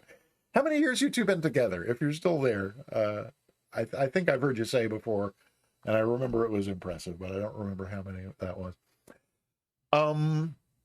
So what am I trying to say? I think I'm trying to say uh, that I don't know if it makes sense to like go through fixing things and getting them configured and whatever. I mean, SimCaesar could start in as few as 11 minutes if, you know, if pigs fly. Never ever change the plane or you might find yourself rebinding it. Oh, God. Yeah. But well, yeah, so like yeah, if I want to customize uh yes. I mean, I think each time I get into a new plane, it'll be I'm I'm making the assumption that from now going forward I will probably want to set up a new profile for each plane because I'm pretty sure there are going to be things that I want different from one plane to another. But maybe not, and I mean, I'm sure I think probably the vast majority will overlap. But I think if you want anything to be different without having to rebind it each time you change planes, you just create a new profile, right? And switch profiles between planes. I think so. Uh, really? Past your normal sleeping time? Are I don't know where you are, so I don't know what time zone. And I don't want to dox your location if you don't want to. But you're 1 a.m.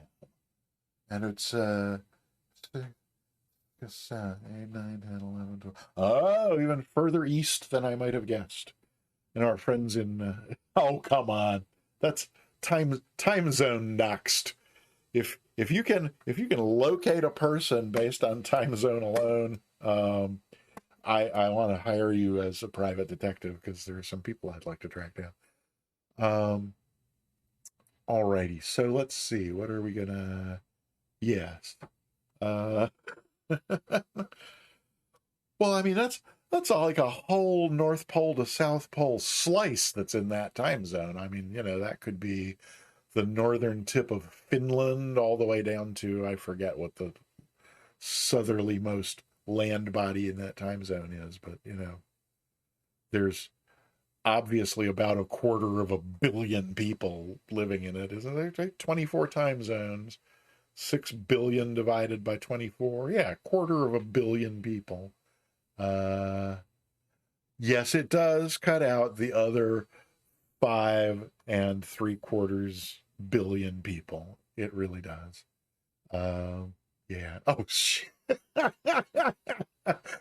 Now, okay, so I would also guess Germany, but not based on time zone, but rather on questions that people have had in the chat that I have with regard to Germany that I've seen Tyro jump right in and answer with displaying a depth of knowledge that only a German would know. So Austria, Netherlands, I mean, I'm sure Austrians would know a lot of the same information. So it's, but again, that's like the 23 fourths. So, if you take, I think, the population of Germany and Austria and the Netherlands, the full constellation, I think 23/24 of those people are German. So again, I'll just spreadsheets online. Okay. Fourth Amendment. I forget.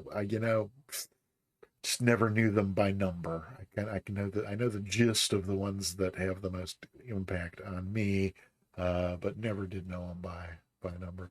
Let's take a look at something over here. Oh, okay, that looks good. Oh, let me check one other thing.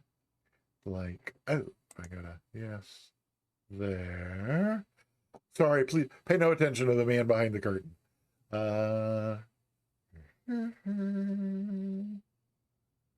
There we go. There's that. Okay. All righty. Sam Boss is here. Hey. And oh my gosh, Peter 22IR. Hi. Peter S rather. Good to see you. Good having you here, Peter. As I'm yes, as I too am fond of saying. Hello, Peter. Um, Did that not... Wait, what happened? I just typed. Where did it go? Oh, is my chat not scrolling? No, my chat is scrolling. What the heck?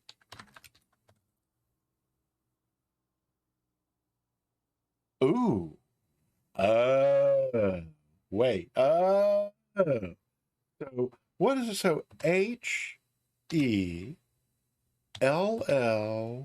Ooh. Oh, what's happening? Is it the pushback truck?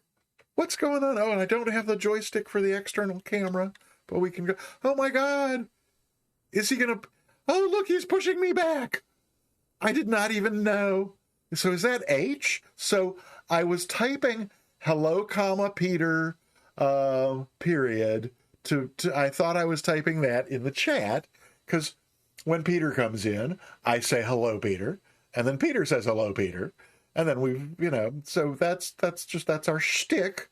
And so I thought I was on the keyboard for the chat computer and typed, oh, it's Shift P. So, right. So I typed hello, comma, space, and then Shift P. And so now we're getting pushed back. So, I always try to learn at least one new thing every day. And clearly Shift P for pushback is what I have learned today. Is there a way to stop it? Is it Shift P again? Stop, you're pushing me into the... Okay, so apparently it is. And I don't know if that makes... Well,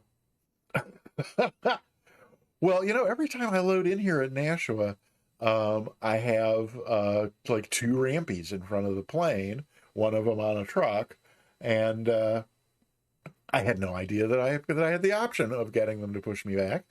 And now that I know that, is he going away?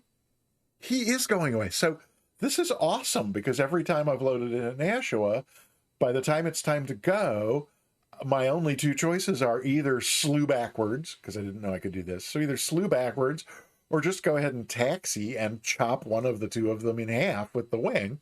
And I didn't like either of those. That's hilarious. Oh my God, that's hilariously funny. Having fun. We're showing it. Oh, Stormgrad. Louise Games. Indeed. There's something about a sheep and a cliff involved with that punchline as well. Peter, thank you for following. Sam Boss, thank you for joining us. We are just... I'm sure you saw the stream title Unboxing Party. So that's because we unboxed and set up my brand new Alpha and Bravo that I knew I would be thrilled with before I even pushed the purchase button. And now that they're in place and running and somewhat configured, I was right. I'm beside myself with glee. There's a volume problem with it, but you can get a slightly better view of them from that angle. We have our beautiful new Alpha yoke. Or would you like the lovely Bravo throttle quadrant where Carol Merrill is now standing? So anyway, there are those. We can go back in. Oh no, now that's going to change to, oh, okay. Well, it just changed to my scene grab screen. So it's because I had finally pretty much gotten used to, oh, is there a mic? Oh, good. So you do still have a mic. That's nice. Pretty much gotten used to, after 2 months of streaming, gotten used to the two keyboards and the two mouses or mice or meese, and tended to not get them confused very much. But now everything moved in the last few hours here. So that was one of my old tricks where I think that the focus is on Microsoft Flight Simulator, and I want to go back inside the cockpit, so I press End, which would take us back inside. But the focus isn't on Microsoft Flight Simulator. The focus is on OBS and the scene selection dock, where pressing End takes you to the last scene in the list, which in this case was something very different. I'm glad it wasn't my porn capture scene, dear Lord. Okay. Uh, and so, oh, plurals, that rings a bell. Alan Sherman doesn't ring a bell, but yeah, plurals song. Yeah, definitely sounds like that would be a thing. Hey, Derbex, welcome. Good to see you here. Thanks for coming by. We're kind of trying to wrap things up here because you know whose stream should be starting anytime now. Although it does not appear to have started yet, but we're yeah. So we've got the Honeycomb Alpha and Bravo set up, and but unfortunately, there's enough that's not mapped and bound properly that you know if everything had been if everything on the MEL had been properly or easily bound and set up, we would have had enough time for at least a lap in the pattern with our new controls. But that didn't happen. So now I am more or less vamping to see what I could possibly fill time with until Sim Caesar presses the go live button and we can raid him. That's where I'm heading, and I'd love to take you along. I think everybody that I see in here is someone who is already at least a follower, if not a subscriber. Oh wow, wow, there are actually two names that I see in the users in chat list. Two names that are not familiar to me. I thought I was familiar with the name of everyone on Twitch, but apparently that's not the case. You heard your name 12 minutes ago. Were you lurking? Huh. Well, yeah, I just finished setting up the Honeycomb Alpha and Bravo, and we got to the pitot heat switch on the Bravo, which made me remember that how much I enjoyed the streams of yours that I've seen. And oh, you saw a notification.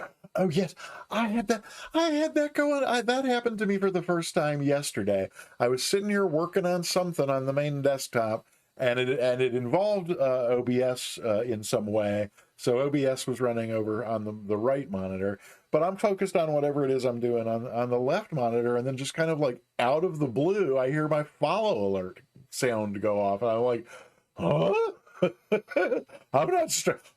Actually, yeah. I think I was like, oh my god, did I press like go live, start streaming without realizing that I had pressed it? And yes, that was weird. Just hearing notifications go off. Yeah, Pete, Pete, and then O, and then heat with a double E. Yes. Yes. Ha ha ha. Very good. Yeah. Was I saying something before that? Well, I mean, obviously I was saying something before that, but I think I must have missed something there. Hey, Tyro. Thank you so much. Thanks for gifting a sub to Pitot Heat. Both Pitot Heat and I, both Pete's, but not the other Peter. I go by Peter or Pete. Actually, close friends call me PJ. So I'll answer to any of those. But we've got Peter S. 22 IR, and so I think there's 3 Peters in here at the moment. Well, I don't know. Pitot Heat. Is it Peter on your birth certificate or something else? Oh, and that's again not trying to dox anybody out here or anything. Saber. How can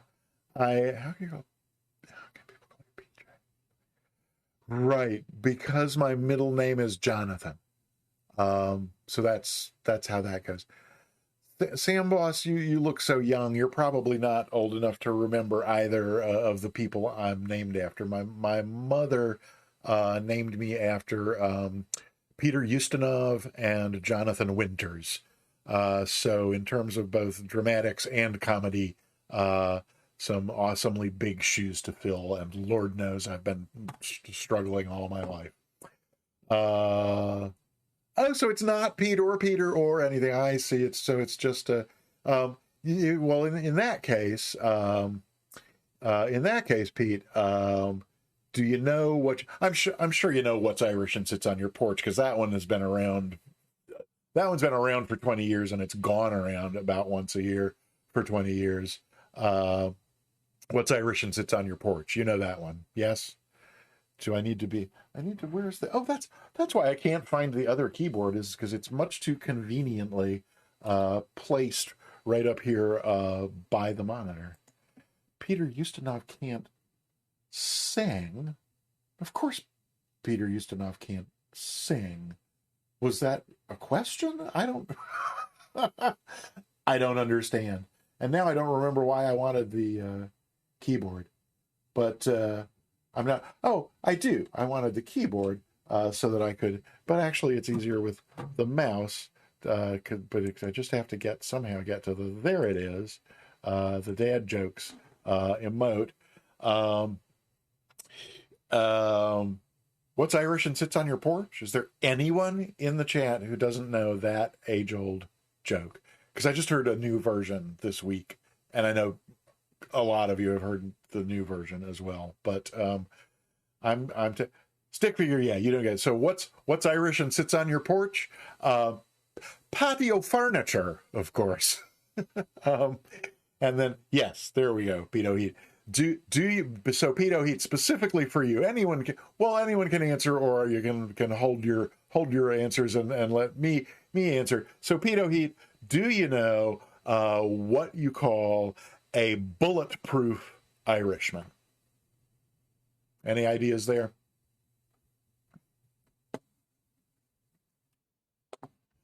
What a bulletproof Irishman is known as Rick O'Shea. That's I liked that one a lot. I heard it last week, and just liked it quite a lot. I think we need another one of. Oh no, that's not going to work. I think we need that one and this one for that one. Yes. So Pedo Heat, thanks to Tyrogoth's kind and generous gift there, you now actually have all kinds of fabulous new emotes. Feel free to use them anywhere on Twitch. Oh, and that's right. So I don't remember if I interrupted myself or if something else interrupted me, but Saber subscribed as well. And sound effect taken out. We've got a boo. Saber. You can type exclamation point boo, B-O-O. It's not the like kind of scary ghost boo, or even the Casper the Friendly Ghost kind of boo. It's a boo kind of boo. So you feel free to do that. And soundtrack, if you wouldn't mind taking a note, we probably do need a groan. Obviously, between the two of us, we'd need a grown up, but I think we should probably also have a groan. I don't know. Let me take one more look over here and see if the perpetually tardy. Oh, wait, what's going on? Oh, that's so weird. So I don't know why Sim Caesar's stream for me looked like it was not live, but it is and has been for a couple of minutes. So Mustix, no, it's exclamation point boo. Yeah, so let's go ahead and raid ourselves on over to Sim Caesar. I really should take a moment just to say thanks to a few folks, because there's, oh no, what the, that's not working like it should. Bear with me one moment, because there it goes. Okay, I just had that too. Yeah, we had a lot of wonderful stuff happened during today's stream, including a ton of new follows. Oh, well, okay, maybe not that many. So yeah, so we started out at the very beginning of the stream. Sim Caesar rated us with 73 lovely viewers, uh, and then we got a bunch of subscriptions that came in. Chronic One TV subscribed. Kevo Zenji renewed his subscription. That was awful. Real Tyragoth subscribed. Let's see. Austin Aviator 1996 is now a subscriber. Tyro gifted a sub to Pedo Heat, and Saber also subscribed. Thank you so much. Those helped so much. And we got bit cheers today. Kevo Zenji again here during the earlier part of the stream with 1,000 bits. Tyro with 100. And I think I don't want to miss anybody. I think, okay, no, yeah, so those were our bit cheers. And then follows from Peter S22IR and Austin and Queso 27911. Lobo Dubu from Spain became a follower. Reki 55, Ernesto Gonzalez, Kemco, and I'm the Panda Now. That's actually the one that caught me unawares yesterday when I was not streaming and working on something else, and suddenly Carole King was singing in my ear. that's not the kind of thing you forget quickly. So thank you everybody for all your support. I really appreciate that. Oh, Tyra, no, you were very helpful, and there were several times throughout that you were very helpful entirely. Yes. Okay. I'm sorry I missed a couple of things there. I'll take a quick look at them once I get this thing. So now I'm on there. No, that's the wrong keyboard again. Okay, so this keyboard has to go back over to the computer where it belongs, and this mouse has to go back over to this computer, because Lord knows what. Thank goodness there's not a /R command in Musfuss, or we would be going wherever that sends you. Let's see. All right, that's it. RAID. I know how to spell, Jenny. There we go. I can never remember if you need the @ symbol or not. I'm pretty sure you don't. We'll try it without and see what happens. Yes, there it goes like that. And yes, his picture comes up. That's the thing that tells me that it actually is that we're actually going to the place I was hoping we were going. So again, Mystics. that too is hilarious, and I think I missed a couple of things. Oh yeah, Mystics, I don't think you were here earlier on in the stream. I partially credited you with my having this new throttle and yoke, because it was pure jealousy over you getting new ones that got me started with that. So again, thanks for your support. Thanks for being here. I'm going to switch this over to just a note or two of music before we actually get bumped over into the Sim Caesar world, but I doubt he's actually started yet. So, oh no, that's not the. Where is the? Sorry.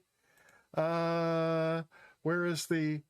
Oh, okay. So I got the wrong thing there on this thing. Okay, here we go. All right, here comes the music. I think we should be good. There we go. Okay. Whew. Thanks again, everybody. We'll see you over in Sim Caesar's stream.